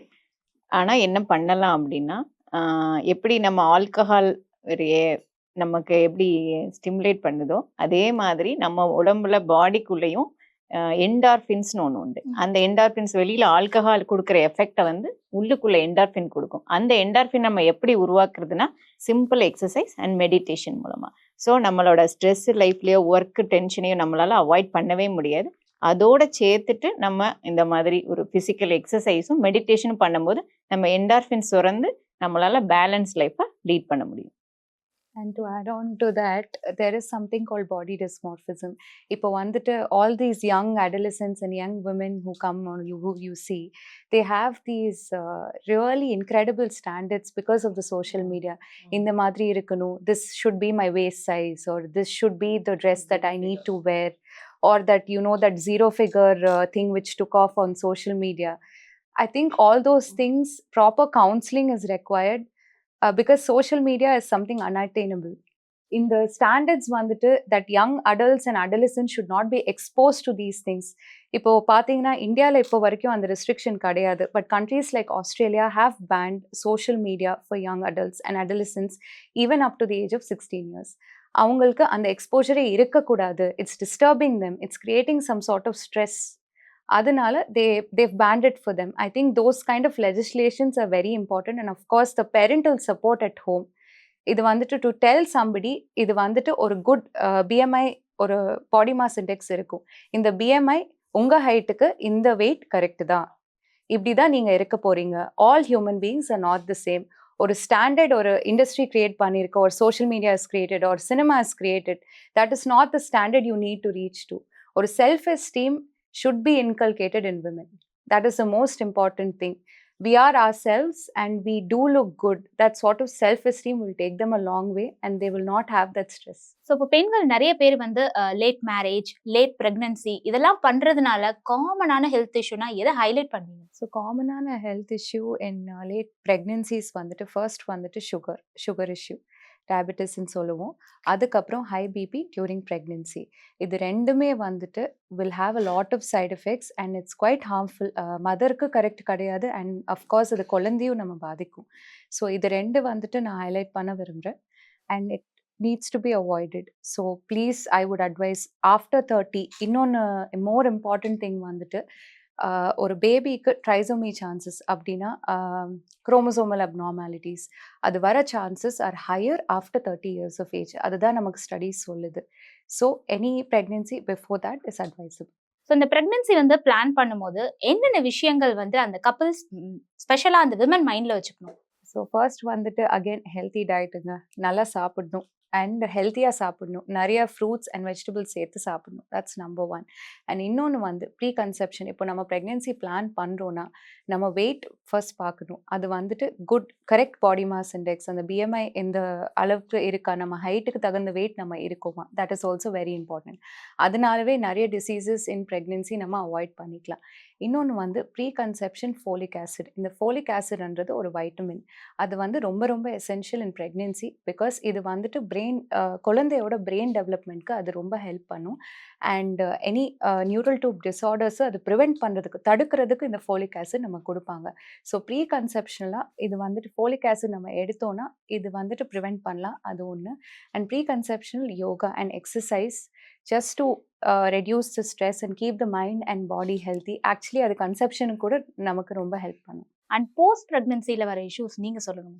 சர்ஜிக்கல் கண்டிஷனை பார்த்தீங்கன்னா போஸ்ட் ப்ரெக்னென்சி யூஸ்வலாக normal delivery, multiple normal delivery இல்லைன்னா ப்ரொலாங்டு லேபர். நிறைய என்ன பண்ணுவாங்கன்னா ரொம்ப நார்மல் டெலிவரிக்கு ட்ரை பண்ணியிருப்பாங்க, அப்புறமா சிசேரியனாக கன்வெர்ட் ஆகிருக்கும். இந்த மாதிரி சமயங்களுக்கு அப்புறமா அந்த பெல்விக் ஃப்ளோர், அதாவது நம்மளுடைய பிறப்பு உறுப்பும் ஆசனவாய் பகுதி இருக்கிற இடம் வந்து நம்ம பெல்விக் ஃப்ளோர்னு சொல்லுவோம், அது வீக்னஸ் ஆகிடும். யூஸ்வலாக பெல்விக் ஃப்ளோர்னா நம்ம ஆசனவாய் பகுதியும் பிறப்புறுப்புக்கும் இடையில நடுவில் ஒரு வால் மாதிரி செப்பரேஷன்ஸ் இருக்கும். அப்போ டாய்லெட் நம்ம போகும்போது எப்போவுமே ஃப்ரீயாக ஸ்ட்ரெயிட்டாக போகிற மாதிரி இருக்கும். பட் இந்த பெல்விக் ஃப்ளோர் வீக்னஸ்னால என்ன ஆகும்னா வயரில் எப்படி குடல் இறக்கம் ஏற்படுதோ அதே மாதிரி டாய்லெட் போகிற இடத்துலையும் ஒரு விதமான குடல் இறக்கம், அதைத்தான் நம்ம ரெக்டோசீல்னு சொல்லுவோம். ஸோ அப்போ ஆசனவாய் பகுதியிலிருந்து பிறப்புறுப்பு, அதாவது வெஜினாவுக்குள்ள டாய்லெட் வந்து நிற்க ஆரம்பிக்கும். ஸோ அந்த மாதிரி பேஷண்ட் என்ன கம்ப்ளைண்ட் சொல்லுவாங்கன்னா, டாக்டர் டாய்லெட்டில் போய் ரொம்ப ஸ்ட்ரெயின் பண்ணுறேன், எனக்கு அங்கே பந்து மாதிரி வந்து நின்றுக்குது, என்னால் வந்து கம்ப்ளீட்டாக டாய்லெட் போக முடியல, ரொம்ப கஷ்டமாக இருக்குது, அதனால் நான் என்ன பண்ணுறேன்னா கை வச்சு எடுத்து விட்றேன்னு சொல்லுவாங்க. That is called digital evacuation. இந்த விஷயத்தை ஒரு பொண்ணு வந்து நம்ம வெளியில் சொல்கிறதே பெரிய விஷயம். ஈவன் அவங்களுடைய கணவர்கிட்ட கூட இதை ஷேர் பண்ணிக்க மாட்டாங்க. எந்த ஒரு பொண்ணாவது டாய்லெட்டை கை வச்சு எடுக்கிறத வந்து ஷேர் பண்ணுவாளான்னா மாட்டான். பட் அதை நீங்கள் கொஞ்சம் சீக்கிரமாகவே அவங்க வந்து சர்ஜனை பார்த்து இந்த கம்ப்ளைண்ட்ஸை சொன்னாங்கன்னா ஏர்லி ஸ்டேஜில் வந்து அதுக்குன்னு ஒரு எக்ஸசைசஸ்லாம் இருக்குது. நார்மலாக ஒரு கேள்வி ஞானத்தோடு வச்சுட்டு ஒரு எக்ஸசைஸ் பண்ணுறது, பெல்விக் ஃப்ளோர் ஸ்ட்ரென்தனிங் எக்ஸசைஸ் பண்ணால் இதுக்கு தீர்வு கிடைக்காது. இதுக்குன்னு தனியாக பயோஃபீட்பேக் தெரப்பிலாம் இருக்குது. அந்த பெல்விக் ஃப்ளோர் மசில்ஸை கரெக்டான முறையில் நம்ம ட்ரெயின் பண்ணால் இந்த ரெக்டோசில் ப்ராப்ளத்துலேருந்து அவாய்ட் பண்ணிக்கலாம். ஸோ அந்த பெண்கள் வந்து கொஞ்சம் கூட கூச்சப்படாமல் டாக்டர்கிட்ட சீக்கிரமாகவே வந்து இதை சொன்னாங்கன்னா ரொம்ப நல்லா இருக்கும். அண்ட் பிரெஸ்ட் கேன்சர்ல ஹெரிட்டேஜ் ரிலேட்டடாகவும் சில விஷயங்கள் இருக்கு அப்படின்னு சொன்னாங்க. அது எந்த அளவுக்கு உண்மை மேம்? ஸோ இதில் என்னென்னா நம்ம பிரெஸ்ட் கேன்சர்னு பார்த்தோம்னா 90% 90% வந்து ஸ்பொராடிக் தான். ஆனால் 10% வந்து ஹெரிடிட்ரி. ஹெரிடிட்ரின்னு பார்த்தோம் அப்படின்னா பரம்பரையாக வந்து மரபணுக்கள் வந்து பாஸ் ஆகுது. அந்த மரபணுக்களில் வந்து பிரெஸ்ட் கேன்சருக்கான ஜீன் ஏதாவது ஃபால்ட்டாக இருந்ததுன்னா அந்த ஃபால்ட் அப்படியே பாஸ் ஆகும். 50% சான்சஸ் வந்து நெக்ஸ்ட் அடுத்த ஜென்ரேஷனுக்கு வந்து அது பாஸ் ஆகிறதுக்கு சான்சஸ். ஸோ இதில் வந்து ஒரு ஆல்மோஸ்ட் ஒரு 12 மரபணுக்கள் ஜீன்ஸ் இருக்குது which can cause breast cancer. So அந்த மாதிரி மரபணுக்கள் இருந்தது அப்படின்னா breast cancer அந்த மரபணுக்கள் ஃபால்ட்டாக இருக்கிறவங்களுக்கு breast cancer ஏற்படுறதுக்கான வாய்ப்பு வந்து ஜாஸ்தி ஆகுது. ஆல்மோஸ்ட் லைஃப் டைம் ரிஸ்க்குன்னு பார்த்தா அரௌண்ட் 70 to 80% ஆகுது. ஸோ இதை வந்து நம்ம ஹெரிடிட்ரி breast cancerன்னு சொல்லுவோம். ஸோ நம்ம இது எப்படி கண்டுபிடிக்கிறது அப்படின்னா ஃபேமிலி ஹிஸ்ட்ரி ஸ்ட்ராங்காக இருக்கும். எய்தர் ஃபாதர் சைடு இருக்கலாம் இல்லை மதர் சைடு இருக்கலாம். அம்மா பக்கம் இருந்ததுன்னா ஏதாவது ஒரு சைடில் மோர் தென் 1%, அதாவது ஒரு நபருக்கு மேலே இருக்கணும். அண்ட் ஏஜ் கம்மியாக இருந்திருக்கும். ஸோ யங் ஏஜ் அட் ஆன்செட்டு, இல்லை ஒவேரியன் கேன்சர் இருக்கலாம், இல்லை மேல் பிரெஸ்ட் கேன்சர் இருக்கலாம். இந்த மாதிரி ஏதாவது இருந்ததுன்னா ஹெரிடிட்ரி பிரெஸ்ட் கேன்சர் இருக்கிறதுக்கான வாய்ப்பு வந்து அதிகம். அந்த மாதிரி ஃபேமிலி ஹிஸ்ட்ரி இருந்தது அப்படின்னா நார்மலாகவே வந்து நம்ம ஜெனட்டிக் டெஸ்டிங் பண்ணணும். மரபணு டெஸ்ட் பண்ணி அது இருக்கான்றதை செக் பண்ணணும். அது எப்படி யூஸ் ஆகுது அப்படின்னா, இப்போ வந்து ஃபர்ஸ்ட் ஜென்ரேஷன் அம்மா அப்பா பரம்பரையில் யாராவது ஒருத்தருக்கு இருக்குது அப்படின்னா அது வந்து அவங்களோட அம்மா அப்பா சைட்லேருந்து தான் வந்திருக்கும். ஸோ அந்த மாதிரி 2 பேர் இருந்ததுன்னா உங்களுக்கு தெரியும் எந்த லீனேஜ்லேருந்து வருதுன்ட்டு. ஸோ அடுத்த தலைமுறை அவங்களோட சகோதர சகோதரிகள், அப்புறம் ஆண்ட் அத்தை, இப்போ அப்பா சைடு அப்படின்னா அத்தை, இதே இது அம்மா சைடுன்னா உங்களுக்கு வந்து சித்தி பெரியம்மா, அந்த மாதிரி உங்களுக்குலாம் நம்ம மரபணு டெஸ்ட் பண்ணி செக் பண்ணணும். அந்த மாதிரி மரபணு டெஸ்ட் இருக்கிறவங்களுக்கு ரிஸ்க் ஜாஸ்தின்றதுனால நார்மலாக இருக்கிறவங்களுக்கு வந்து 40 வயசுக்கு மேலே ஒரு வருஷத்தில் ஒரு தடவை மேமோகிராம் பண்ணால் போதும். பட் இந்த மாதிரி ரிஸ்க் ஜாஸ்தியாக இருக்கிறவங்களுக்கு நம்ம 25 இயர்ஸ்லேருந்தே வந்து ஸ்க்ரீனிங்ஸ் பண்ணோம். ஸ்க்ரீனிங் வந்து மேமோகிராம் மட்டும் இல்லாமல் எம்ஆர்ஐ பிரெஸ்ட்டும் சேர்ந்து பண்ணணும். சம்டைம்ஸ் ஜெனட்டிக் டெஸ்டிங்கும் பண்ணணும். ஓகே, இன்ஃபேக்ட் வந்து அதே மாதிரி சில மெடிசன்ஸும் இருக்குது ரிஸ்க் ரிடக்ஷனுக்கு. அண்ட் ரிஸ்க் ரெடியூசிங் சர்ஜரிஸும் இருக்குது. சர்ஜரி அப்படின்றது எக்ஸ்ட்ரீம் ஸ்டேஜில் வரும்போது அது வந்து maximum risk reduction. Risk reduction ஸ்ட்ராட்டஜிஸில் வந்து surveillance is one, chemo prevention is another one. Risk reducing surgeries especially oophorectomy, சினை முட்டையை 2 பக்கத்துலேருந்து வந்து எடுக்கிறது வித் சம் ஃபெலோப்பியன் டியூபோட சேர்த்து, அது வந்து ஒவேரியன் கேன்சருக்கும் இஃபெக்டிவ் ரிஸ்க் ரிடக்ஷனில், பிரெஸ்ட் கேன்சருக்கும் யூஸ்ஃபுல்லாக இருக்கும். அண்ட் ஃபைனலாக வந்து ரிஸ்க் ரெடியூசிங் மாஸ்டெக்டமின்றது அது ஆஞ்சலினா ஜோலி எஃபெக்ட். ஸோ அவங்களுக்கு என்னென்னா அவங்க ஃபேமிலியில் வந்து ஆஞ்சலினா ஜோலியோட மதர் அண்ட் மெட்டர்னல் ஆண்ட் சித்தி 2 பேருக்குமே வந்து பிரெஸ்ட் கேன்சரும் இருந்தது, ஒவேரியன் கேன்சரும் இருந்தது. ஒரு 10 வருஷமாக வந்து அவங்களெல்லாம் பார்த்தாங்க. அண்ட் ஃபைனலி 2 பேருமே இறந்துட்டாங்க. ஸோ அவங்களுக்கு மரபணு டெஸ்ட் பண்ணும்போது BRCA1ன்ற ஒரு மரபணு வந்து பாசிட்டிவாக இருந்தது. ஸோ அது இருந்ததுனால ஆஞ்சலினா ஜோலி அவங்களுக்கு கேன்சர் இல்லை, பட் அவங்க மரபணு டெஸ்ட் பண்ணும்போது அவங்களுக்கும் பாசிட்டிவ்னு இருந்தது. அதில் வந்து ரிஸ்க் எஸ்டிமேஷன் பண்ணுவாங்க. ரிஸ்க் எஸ்டிமேஷன் வரும்போது ரஃப்லி அவங்களுக்கு 75 லைஃப் டைம் ரிஸ்க் வந்து அரவுண்ட் 80% இருந்தது. அவங்க என்ன சொன்னாங்க, என்னால் இவ்வளோ ரிஸ்கெல்லாம் எடுக்க முடியாது, அதனால வந்து நான் ரிஸ்க் ரிடக்ஷன் பண்ணிக்கிறேன் அப்படின்னு சொல்லிட்டு ஷி அண்டர்வென்ட் ஃபஸ்ட்டு வந்து ரிஸ்க் ரெடியூசிங் மாஸ்டெக்டமி, 2 மார்பகத்தையும் வந்து சர்ஜரி ஆப்ரேஷன் மூலம் அகற்றி ரீகன்ஸ்ட்ரக்ஷன் பண்ணது.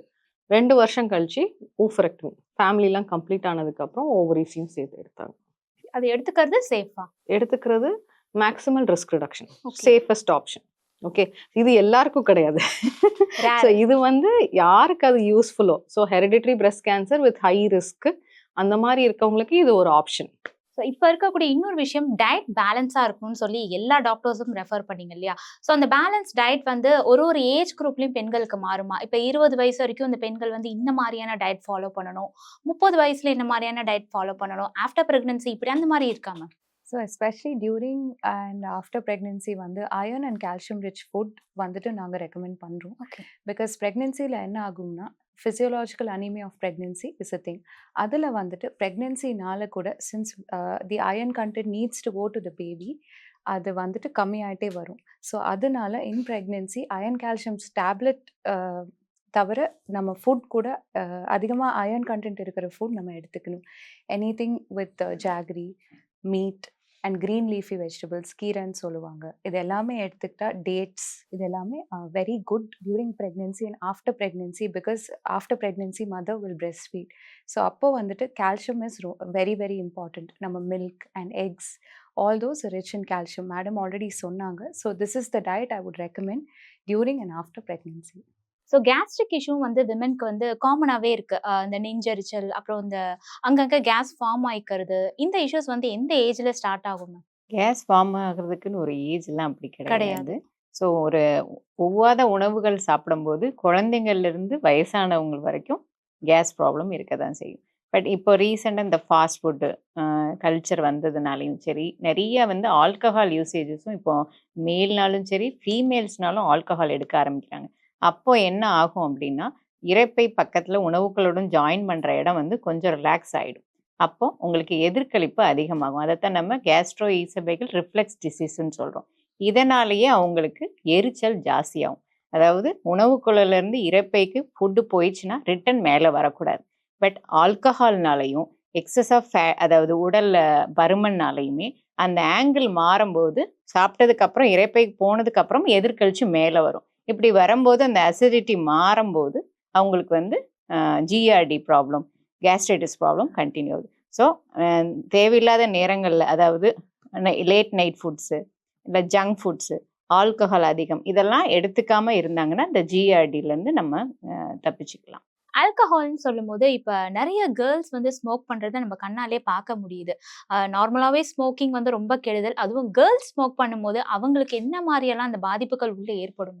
ஸோ ரெண்டுமே, ஸ்மோக்கிங் அண்ட் ஆல்கஹால் ரெண்டுமே R known to cause cancer. Not only one cancer, multiple cancers. Multiple cancer. Not only breast cancer. So smoking, tobacco பொறுத்த வரைக்கும் you have smokeless and smoked tobacco. ஸ்மோக்கிங்னால வந்து உங்களுக்கு வந்து respiratory tract, lungs ரெண்டுமே affect ஆகுது. Anywhere you can have cancer. Okay, so இது வந்து smoking பண்ணும்போது அந்த ஸ்மோக் பண்ணுறவங்க மட்டும் இல்லை, அவங்க ஃபேமிலியில், ஸோ த பர்சன் ஹூ ஸ்மோக்ஸை வந்து நம்ம ஆக்டிவ் ஸ்மோக்கர் அப்படிங்குவோம். பட் அவங்கள சுற்றி இருக்கிறவங்கள வந்து பேசிவ் ஸ்மோக்கிங் ஆகும். ஏன்னா அவங்களும் வந்து தன்னை அறியாமல் அந்த ஸ்மோக்கை வந்து இன்ஹேல் பண்ணுற மாதிரி ஆயிடுது. ஸோ மெஜாரிட்டி ஆஃப் விமென் வந்து பேசிவ் ஸ்மோக்கர்ஸ். ஏன்னா அவங்க ஸ்மோக் பண்ண மாட்டாங்க, ஆனால் ஃபேமிலியில் யாராவது ஸ்மோக்கராக இருப்பாங்க, செயின் ஸ்மோக்கராக இருப்பாங்க. ஸோ அதோட கவுண்டர் எஃபெக்ட் வந்து சில்ட்ரனுக்கும் வந்து விமென்க்கும் இருக்கும். ஏன்னா இப்போ வந்து பொல்யூஷன் இண்டெக்ஸ் ஜாஸ்தியாக இருக்கிறதுனால lung cancer is very common. ஸ்மோக்கிங்னால lung cancer is very common. Smokeless டொபாக்கோவில் மற்ற மாதிரி லைக் ஹெட் அண்ட் நெக்கு இல்லை தொண்டை பகுதியில் இருக்கிற கேன்சர்ஸ் வந்து காமன். அதே மாதிரி ஆல்கஹால்னு பொறுத்தபோது ஈவன் இப்போ ரீசெண்ட் கைட்லைன்ஸ் படி even 1 drink a day is related to breast cancer. And not only breast cancer, multiple other cancers like pancreas இதெல்லாம். இதில் இன்னொரு இது என்னென்னா, sometimes tobacco and alcohol go together. Okay, people who smoke drink also. People who drink mostly smoke. கண்டிப்பா. இது ரெண்டும் சேரும்போது there is a synergy. It is not an additive effect, it's a multiplicative effect. So that is like டபுளாக இல்லாமல் cancer உருவாகிறதுக்கான வாய்ப்பு வந்து almost multiply ஆகிடுது. So இப்போ இந்த பெண்கள் வந்து ஸ்மோக் பண்ணுறதுனாலையோ இல்லை ஆல்கஹால் எடுத்துக்கிறதுனாலையோ இந்த ப்ரெக்னன்சியில் காம்ப்ளிகேஷன்ஸ்னால் என்னென்ன வரும்? ஆக்சுவலி காம்ப்ளிகேஷன்ஸ் வந்து ப்ரெக்னென்சி அச்சீவ் பண்ணுறதுக்கே வருங்க. பிகாஸ் இது வந்துட்டு ஒவேரியன் ரிசர்வ், நம்ம பாடியில் இருக்கிற எக் ப்ரொடக்ஷன் ரேட் ரொம்ப குறைஞ்சி போயிடும். அந்த குவாலிட்டி ஆஃப் எக்ஸு குறைஞ்சி போயிடும். அதனால ஃபர்டிலிட்டி, இப்போது நிறைய ஃபர்டிலிட்டி சென்டர்ஸ் வருது, நீங்களே என்ன கேட்டிருக்கீங்க. It's because of this reason. இது எல்லாமே சேர்த்து அண்ட் வெளியே இருக்கிற என்வாயன்மெண்டல் ஃபேக்டர்ஸ் எல்லாமே ஆட் பண்ணி தான் இது எல்லாமே காஸ் பண்ணுது. And of course in pregnancy it's strictly ப்ரொஹிபிட்டடுங்க. You should never consume alcohol or smoke in pregnancy. அதனால என்ன ஆகும்னா, ஸ்மோக்கிங்னால வந்துட்டு இட் காசஸ் நம்ம பாடியில் இருக்கிற blood vessels, it causes vasoconstriction. அப்படின்னா அந்த பிளட் வெசல்ஸ் வந்துட்டு கன்ஸ்ட்ரிக்ட் ஆகிட்டு ஸ்மால் ஆகிடும். What it does to the baby is, நம்ம பேபிக்கு பிளட் ஃப்ளோ கரெக்டாக கிடைக்காது. ஸோ அந்த பேபியோட க்ரோத் அஃபெக்ட் ஆகும், அந்த பேபிக்கு நிறைய பாதிப்பு கொடுக்கும். So smoking should be strictly avoided in pregnancy. அதே மாதிரி alcohol directly causes fetal alcohol syndrome. So பேபிக்கு ஒரு mental retardation and development of the baby is affected. So அதனால ப்ரெக்னென்சியில் கண்டிப்பாக smoking and alcohol, not even a little bit, it's definitely it's something you should avoid. இப்ப அதிகமா spicy food சாப்பிடுற அந்த ட்ரெண்டும் வந்து வர ஆரம்பிச்சிருச்சு. பட் அது ரொம்ப வந்து அந்த குடல பாதிக்கும் அப்படின்னு சொல்றாங்களே. ஸோ அதெல்லாம் உண்மையா? இல்ல வந்து இல்ல சாப்பிடலாம் ஸ்பைசி ஃபுட்ஸ் அப்படின்னு சொல்றீங்களா? இல்ல கண்டிப்பா வந்து ஒரு மிதமான காரம் தான் சாப்பிடணும். எக்ஸசிவ் காரம் சாப்பிடும்போது வயிறு எரிச்சல் வரும். அதாவது அசிடிட்டி ஜாஸ்தி ஆகுது. நான் சொன்ன மாதிரி கேஸ்ட்ரோ இசோபேகல் ரிஃப்ளெக்ஸ், அப்புறம் கேஸ்ட்ரிக் அல்சர்ஸ், டியோடனல் அல்சர்ஸ்னு இந்த குடல் இரைப்பையிலேயே விதவிதமான அல்சர் வர ஆரம்பிக்கும். போக போக பேஷண்ட்டுக்கு வந்து பசி குறைய ஆரம்பிக்கும். ஸோ அதிகமான காரமான உணவுகள், ஒவ்வாத உணவுகள் சாப்பிடும்போது அல்சர்ஸ் வந்து கிரானிக்காக மாறும்போது அவங்களுக்கு பசியோட தன்மை குறையும். சில நேரங்களில் அவங்க ஆல்கஹாலோட சேர்த்து எடுத்துக்கும் போது இரைப்பையில் ஓட்டை விழுறதுக்கு கூட, அதாவது பர்ஃபரேஷன் சொல்லுவோம், ஓட்டை விழுந்து சர்ஜிக்கல் எமர்ஜென்சியாக மாறுறது கூட வாய்ப்பு இருக்குது. ஸோ அதீத கார உணவுகளை அவாய்ட் பண்ணுறது தான் better. Okay. So anything spicy on long term can cause cancer. Okay. எல்லா இடத்துலயும் கேன்சர். So அது வந்து it starts from your tongue. So tongue cancerக்கு one of the risk factors is spicy food. அதே மாதிரி spicy food on long term basis பார்த்தா உங்களுக்கு வந்து இரைப்பை கேன்சர், ஸ்டமக் கேன்சர். இன்ஃபேக்ட் வந்து Chennai and Andhra, south India பெல்ட்ல வந்து stomach cancer is more common because we have a lot of spicy food. சி ஒரு தடவை ஸ்பைசி ஃபுட் சாப்பிட்றதுனால தப்பு இல்லை. But when it becomes a habit, okay, you're eating food 3 times a day, 365 days a year, and for years together, then you have issues, and that is when it becomes a cancer. Tongue கேன்சர்னு சொன்னீங்களே ma'am, அது ரொம்ப புதுசா இருக்கு, கேட்கும்போது பயமா இருக்கு. அதை பத்தி சொல்லுங்க மேம். ஸோ டங் கேன்சரில் வந்து one of there are some risk factors. அதில் வந்து எஸ்எஸ்எஸ்ன்னு சொல்லுவாங்க. So you will have sharp tooth, spicy food அந்த மாதிரி. ஸோ அந்த one of the risk factors spicy food. ஏதாவது ஒரு சின்ன புண்ணு இருக்குது, பிகாஸ் ஸ்பைசி ஃபுட் என்ன ஆகும், நாக்கில் புண்ணு வரும், வாயில் புண்ணு வரும். ஸோ அந்த புண்ணு வந்து திருப்பி ரிப்பீட்டடாக நீங்கள் ஸ்பைசஸ் எடுக்கும்போது அந்த இட் பிகம்ஸ் அ ஃபோக்கஸ், ஒரு நைடஸ். அது லாங் டேர்மில் கேன்சர் ஆகிறதுக்கான வாய்ப்பு இருக்குது. ஓகே. அதாவது உடம்புல வந்து அந்த எந்த புண் ஆறாம இருக்கோ அது வந்து அப்படியே கேன்சரா மாறுறதுக்கு வாய்ப்பு இருக்கு. அண்ட் இன்னொன்னு, பெண்கள் வந்து அந்த உணவு பழக்கத்தை வந்து ரொம்ப டிலே பண்ணிட்டே இருப்பாங்க. இப்போ வந்து ஹவுஸ் ஒய்ஃபா இருக்காங்க அப்படின்னா ஃபர்ஸ்ட் எல்லாரையும் சாப்பிட வச்சிருவாங்க, அவங்கள டைம்குள்ள சாப்பிட வைப்பாங்க. பட் இவங்க சாப்பிட்றதுக்கு 11 o'clock 12 o'clock ஆயிடும். அது அப்படியே வந்து லஞ்ச் டின்னர் எல்லாமே டிலே ஆயிடும். இதனால வரக்கூடிய பாதிப்புகள் மேம். நேரம் தவறி சாப்பிட்றதுனால வயிறு வந்து ப்ளோட்டிங் ஆக ஆரம்பிக்கும். ஓகே. பேஷண்ட் முதல்ல அவங்களுக்கு வயிறு காற்று அடைச்ச மாதிரி இருக்கிறது, அஜீரண கோளாறுகள் ரொம்ப ஜாஸ்தியாகும். ஸோ அப்புறமா சாப்பிட்டா கூட அவங்களுக்கு செரிமான தன்மையெல்லாம் குறைய ஆரம்பிக்கும். எஸ்பெஷலி பார்த்திங்கன்னா 40 இயர்ஸ்க்கு மேலே யூஸ்வலாகவே நமக்கு செரிமானத்தன்மை கொஞ்சம் குறைய ஆரம்பிக்குது. ப்ளஸ் ஃபேட்டி ஃபீமேல்னு சொல்லுவாங்க, அதாவது உடல் உடன் கூடிய அழகு. அவங்களுக்கெல்லாம் இந்த மாதிரி நேரம் தவறி சாப்பிட்றது, நேரம் தவறி சாப்பிட்டாலே அந்த டைமுக்கு வந்து என்னன்னா ஒரு ஜங்க் ஃபுட்டு தான் எடுக்க தோணுமே தவிர சாதமோ ப்ராப்பர் மீல் சாப்பிட தோணாது. ஸோ மோஸ்ட்லி அவங்க they are push in to the junk foods. So இந்த மாதிரி ஃபேட்டி ஃபுட்ஸ், ஜங்க் ஃபுட்ஸ் எடுக்கும்போது அந்த அஜீரண கோளாறும் ஜாஸ்தி ஆகிட்டே போகும். இது வந்து அப்படியே கேர்லெஸ்ஸா விட்டுடுவாங்கல்ல மேம். ஓகே, இப்போ வந்து ஃபார் எக்ஸாம்பிள் சொன்னா கடையில ஒரு டேப்லெட் வாங்கி போட்டா டைஜஷன் ஆயிடும், இல்லைன்னா வந்து வீட்லயே அந்த சீரகம் சாப்பிட்டா டைஜஷன் ஆயிடும், மோர் சாப்பிட்டா. இதை வந்து ஒரு 2 days 3 days ஃபாலோ பண்ணுவாங்க, விட்டுடுவாங்க. அப்படி பண்ணா சரியாகுமா, இல்ல அது உள்ளுக்குள்ளே இருக்குமா அந்த ப்ராப்ளம்? சிலப்போ ஒரு உணவு சம்பந்தமா அஜீரண கோளாறு வரும். அப்போ வந்து சின்ன சின்ன டேப்லெட்ஸோ நீங்க கைவத்தியமோ பார்க்கறதுல தவறு இல்லை. ஆனா இது ஃப்ரீக்வெண்டா வந்துகிட்டே இருக்குன்னா கண்டிப்பா நம்ம அதை என்னன்னு ஸ்கிரீன் பண்ணி பார்க்கணும். யூஸ்வலாகவே நான் சொன்ன மாதிரி 40 இயர்ஸ் கொஞ்சம் ஃபேட்டான ஃபீமேல்ஸ்க்கு வந்து கேல்ஸ்டோன்ஸ் ப்ராப்ளம் ரொம்ப காமனாக இருக்கும். அவங்களுக்கு கேல்ஸ்டோன் இருக்கவங்களுடைய இன்டைரக்ட் வெளிப்பாடு எப்படி இருக்குன்னா அஜீரண கோளாறு, வயிறு ப்ளோட் ஆகிறது, சரியாக பசி இல்லாத தன்மை. அவங்களுக்கு ஒரு ஸ்கேன் பண்ணி பார்த்தோன்னா கேல்ஸ்டோன்ஸ் இருக்கும். நிறைய மித்து என்ன அப்படின்னா கேல்ஸ்டோன்ஸ் வந்து சின்னதாக தான் இருக்குது, ஒன்றும் ப்ராப்ளம் இல்லை அப்படின்ற மாதிரி தான் நிறைய பேர் எடுத்துக்குவாங்க. அப்படி கிடையாது, சிறிய கற்கள் தான் பெரிய பிரச்சனையை கொண்டு வந்து விடும். கேல்ஸ்டோன் என்ன சைஸ் இருந்தாலும் சர்ஜனோட அட்வைஸ் கேட்டுட்டு அவங்களுக்கு ப்ராப்பர் சர்ஜிக்கல் மேனேஜ்மெண்ட் பண்ணுறது தான் நல்லது. ஸோ ஒரு டைம் அஜீரண கோளாறு வந்துச்சுன்னா பரவாயில்ல, திரும்ப அது ஒரு நோட்டிஃபைபிளாக வந்தது அப்படின்னா கண்டிப்பாக நீங்கள் மருத்துவ அணுகி கண்டிப்பாக ஒரு பேசிக் ஸ்கேன் பண்ணுறதுனால நிறைய பிரச்சனையிலேருந்து நம்ம அவாய்ட் பண்ணிக்கலாம். இப்போ நிறைய பெரியவங்கலாம் வந்து சொல்லுவாங்க, தாத்தா பாட்டி அவங்கலாம் வந்து வீக்லி ஒன்ஸ் மந்த்லி ஒன்ஸ் வந்து அந்த ஸ்டொமக்கை கிளின்ஸ் பண்ணுறதுக்குன்னே தனியாக ஒரு ரெமெடி ஃபாலோ பண்ணுவாங்க இல்லையா? அது இப்போல்லாம் வந்து ரொம்ப மறந்து போயிட்டாங்க. அந்த மாதிரி ஏதாவது சொல்ல முடியுமா விமென்க்கு ஸ்பெஷலாக? அப்படி இப்போ யாரும் பண்ணுறது இல்லை. ஆக்சுவலாக அவங்க என்ன நடந்தது அப்படின்னா, நாங்கள் டாய்லெட் சரியாக போகாமல் வயிறில் கட்டி கிடக்கிற மாதிரி அவங்க ஃபீல் பண்ணிவிட்டு இந்த மாதிரி விளக்கெண்ணெய் கொடுக்கறது பண்ணி பாக்டீரியல் ஃப்ளோராவை மாற்றுவாங்க. இப்போ அதை யாரும் அவ்வளோ நடைமுறையில் கொண்டு வர்றது இல்லை. இப்போ வந்து கட் மைக்ரோபயோம் வந்து இப்போ ரீசெண்டாக ரொம்ப ட்ரெண்டிங் ஆகிட்டு இருக்கு. Lot of things are happening. கட்டை வந்து கட் பாக்டீரியாவை எப்படி மாற்றுறது, ப்ரோபயோட்டிக்ஸ் எப்படி பண்ணுறது, intermittent fasting. So but all that is an experimental level. Nothing is at level. சரி இதுதான் ஸ்டாண்டர்டுன்ற மாதிரி எதுவும் கிடையாது. அதுலேயும் ஒன் மோர் ஸ்டடி வந்து என்ன பண்ணியிருக்காங்க அப்படின்னா, பழைய சோறு காலையில் சாப்பிட்றதுனால நம்மளுடைய கட்டில் வந்து ஒரு ஹெல்த்தி மைக்ரோப்ஸை ரீப்ளேஸ் பண்ணுறோம். ப்ரோபயோட்டிக்ஸ்ன்னு சொல்லுவோம். அந்த கட்டில் நமக்கு தேவையான பாக்டீரியா பழைய சோறு சாப்பிட்றதுனால கிடைக்குது. அதனால இந்த இன்ஃப்ளமேட்டரி பவுல் டிசீஸ், அதாவது அடிக்கடி சாப்பிட்டோன்னே வயிறு வலிச்சு மலம் கழிக்கிறது, வயிறு வலி இருக்கிறது, வயிறு உப்பசம் இருக்கிறது, இந்த மாதிரி வயிறு பிரச்சனைகள் இருக்கிறவங்க காலையில் பழைய சோறு சாப்பிட்டாங்கன்னா 90% அது வந்து கம்மியாகுதுன்ற மாதிரி ஒரு ஸ்டடியே ப்ரூவ் பண்ணியிருக்காங்க.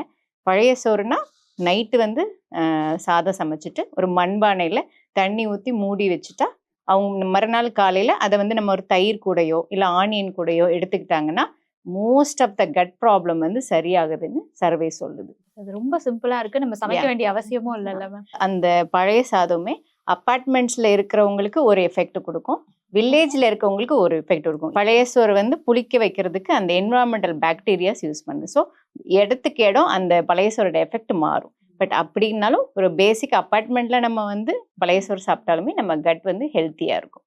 சிம்பிள் பிரேக்ஃபாஸ்ட் வந்து பழைய சோறு எடுத்துக்கிட்டோம்னா பெரும்பாலான குடல் பிரச்சனைகள் வந்து நம்ம தப்பிக்கலாம். அண்ட் பெண்கள் வந்து அதிகமா இந்த டிஷ் வாஷர்ஸ், அப்புறம் வந்து அந்த துணி துவைக்கிறது, இதுக்கெல்லாம் வந்து யூஸ் பண்றாங்கல்ல ஹேண்டை. பட் அதுல மேஜர் இஷ்யூ நான் பார்த்திருக்கேன், அதுல அவங்க கையில வெடிப்புகள் வரும். ஒரு சில பேருக்கு வந்து அது கைக்கு ஒத்துக்க மாட்டேங்குது. பட் அதை கேர் பண்றது கிடையாது, அப்படியே விட்டுடுறாங்க. இது ஜஸ்ட் நார்மலா இல்லை இதை கண்டிப்பா வந்து நம்ம டாக்டர் கிட்ட போய் பார்க்கணுமா? இப்போ நம்ம யூஸ் பண்றது எல்லாமே கெமிக்கல்ஸ் நிறைய இதில் யூஸ் பண்றோம். அது வந்து டிஷ் வாஷராக இருக்கட்டும், இல்லை இதாக இருக்கட்டும், இல்லை டிட்டர்ஜென்ட்ஸாக இருக்கட்டும். ஸோ அதை தவிர மட்டும் இல்லை, காஸ்மெட்டிக்ஸ்லேயுமே நிறைய கெமிக்கல்ஸ் ஆகிடுது, டைஸ்லேயுமே நிறைய கெமிக்கல்ஸ் ஆகிடுது. So any chemicals on long term basis வந்து நம்ம அவாய்ட் பண்ணிக்கிறது தான் better. At least reduce. Okay, it is reduce, recycle and avoid. So அதை வந்து நம்ம மந்த்ரா மாதிரி வச்சுக்கிட்டே இருக்கணும். So wherever possible chemical contamination கம்மி பண்ணணும். ஸோ கையில் வெடிப்பு வருதுன்றது கான்டாக்ட் டெர்மடைட்டிஸ். ஓகே, நிறைய பேர் வந்து விம்பார் சில பேருக்கு ஒத்துக்காது. ஓகே, சில பேருக்கு வேற ஏதாவது கெமிக்கல் இருக்கும், அது ஒத்துக்காது. ஸோ அவங்களுக்கு க்ளவ் போட்டுட்டு வேலை செய்ய சொல்லுவாங்க. க்ளவ் போட்டுட்டும் சில இதை வேலை செய்யலாம், சிலது வேலை செய்ய முடியாது. ஸோ அவங்களுக்கு எப்படி சூட் ஆகுறோ அந்த மாதிரி நான் கெமிக்கல் இது இப்போ அவைலபிளாக இருக்குது. முதல்லனா அந்த மாதிரி கிடைக்காது, இப்போ நிறைய அவைலபிளாக இருக்குது. அந்த காலத்தில் என்ன பண்ணாங்க, தேங்காய் நாரும் சாம்பலும் தான் யூஸ் பண்ணாங்க. Best, very inert. நம்ம இப்போ யூஸ் பண்ணுற ஸ்க்ரப்ஸ் எல்லாமே வந்து அந்த ஸ்காட்ச் பிரைட், இது எல்லாமே ஸ்க்ரப் பேட்ஸ் எல்லாமே are all plastics and micro plastics and artificial ones. அது வந்து non recyclable also. So it is not only for us, for the environment and for the next generation. Okay, reduce, recycle, replace. So இது 3 தான் it has to reiterate. Okay. And pregnancy women வந்து லிப்ஸ்டிக்லாம் போடுறாங்கல்ல ma'am, இல்லை எனக்கு major doubt. நிறைய பேர் லிப்ஸ்டிக்கை சாப்பிட்ருவாங்க, but அதனால மேஜர் இஷ்யூ வராதுன்னு சொல்றாங்க. நிஜமாவே ப்ரெக்னன்சி மேம் லிப்ஸ்டிக்லாம் யூஸ் பண்ணலாமா? அதை சாப்பிட்றதுனால குழந்தைக்கு எதுவும் அஃபெக்ட் ஆகாதா? லிப்ஸ்டிக்குன்னு இல்லை, but this is actually an issue because சில ஸ்கின் க்ரீம்ஸ் அண்ட் ஆக்னி ட்ரீட்மெண்ட்ஸில் வந்துட்டு ரெட்டினாய்ட்ஸ் இருக்கும். ஓகே. அண்ட் அது வந்துட்டு ஆக்னி ரிடக்ஷனுக்கு கொடுப்பாங்க, பட் தெரியாமல் தேல் conceive. These retinoids are extremely harmful for the fetus. Teratogenic-ன்னு சொல்லுவாங்க. அப்படின்னா அந்த ஃபீட்டஸில் நிறைய அப்நார்மாலிட்டிஸ் டெவலப் ஆகி அபார்ஷன் பண்ணுற வரைக்கும் ஆகும். ஸோ அவேர்னஸ் வந்துட்டு ரொம்ப ரொம்ப இம்பார்ட்டண்ட். லிப்ஸ்டிக்குன்னு இல்லை, any face creams that you're using, pregnancy முன்னாடி ஒரு டாக்டர் ப்ரிஸ்கிரைப் பண்ணியிருக்காங்க, இல்லைனா நம்ம வந்து இப்போ online shopping and influencer shopping ஆயிடுச்சு. That is the age. So ஏதாவது நம்ம வாங்கணும். ஸோ டவுட் இருந்துச்சுன்னா, இல்லை நீங்கள் கன்சீவ் ஆக போகிறீங்க, ட்ரை பண்ண போகிறீங்க, இல்லைனா கன்சீவ் ஆகிட்டீங்க, you're pregnant, please go to your doctor and show what you're using so that they can advise you accordingly. Thank you so much ma'am. உங்களுடைய அந்த பிஸி ஷெடியூலில் இன்னைக்கு எங்களுக்காக வந்து இவ்வளோ பேஷண்ட்டாக நிறைய விஷயங்கள் வந்து எனக்காக ஷேர் பண்ணீங்க. ரொம்ப டீட்டெயிலாகவும் சொன்னீங்க, அதுக்கு ரொம்ப ரொம்ப நன்றி மேம். ஸோ நீங்கள் ஒருத்தரும் ஆஸ் அ விமனாக இன்னொரு விமனுக்கு கொடுக்கக்கூடிய ஒரு மெசேஜ்னா என்ன சொல்லுவீங்க? பெண்கள் வந்து அவங்கள முதல்ல நல்லா கவனிச்சுக்கணும். அது முதல்ல வந்து டயட்டாக இருக்கட்டும், பேலன்ஸ் டயட்டு, ஒரு அடிக்குவேட் எக்ஸசைசஸ், ஸ்ட்ரெஸ் ஃப்ரீயாக அவங்க வந்து இருக்கணும்னா கொஞ்சம் டைம் ரெக்ரியேஷனில், அதாவது மியூசிக்ஸ்லேயோ வெளியில் போயிட்டு வரதுலையோ கொஞ்சம் டைம் ஸ்பெண்ட் பண்ணி ஃபஸ்ட்டு பெண்கள் அவங்கள கவனிச்சுட்டு அப்புறம் அவங்களுடைய ஃபேமிலி மெம்பர்ஸை கவனிச்சுக்கிட்டாங்கன்னா இன்னும் கூட நல்ல எஃபெக்டிவாக ஃபேமிலி மெம்பர்ஸை கவனிச்சுக்க முடியும். நீங்கள் ஸோ breast கேன்சர் பொறுத்த வரைக்கும் we take 4 டிப்ஸ்ன்னு சொல்லிட்டு, ஒன்று வந்து be aware, be breast aware, ரெண்டாவது வந்து know your risk, மூணாவது வந்து get screened, and fourth adopt healthy lifestyle choices. So இந்த 4 ஸ்டெப்ஸ் இருந்ததுன்னா not only breast cancer, many of your health problems will be sorted out. Please. Actually நம்ம டிஸ்கஷன்லேயே நிறைய points நம்ம பேசணும். The one thing I would like to highlight as any doctor actually is to just have that self-esteem. That's quite important, and don't get too influenced by the social media. Don't have unattainable standards. Just prioritize your health and well-being first, and then run behind all of that weight loss. Ibdida irukunu, this is what people expect of us. All of that has to be avoided. Just have that self-esteem and confidence, and then pursue what you want in your life. Okay ma'am. So thank you so much. நீங்கள் எல்லாருமே வந்து Thank real you. Life heroines அப்படின்னு தான் சொல்லுவேன். Once again என்னோட சார்பாக happy women's day. Happy Thank you. Women's Happy Day. Women's Day. Thank you.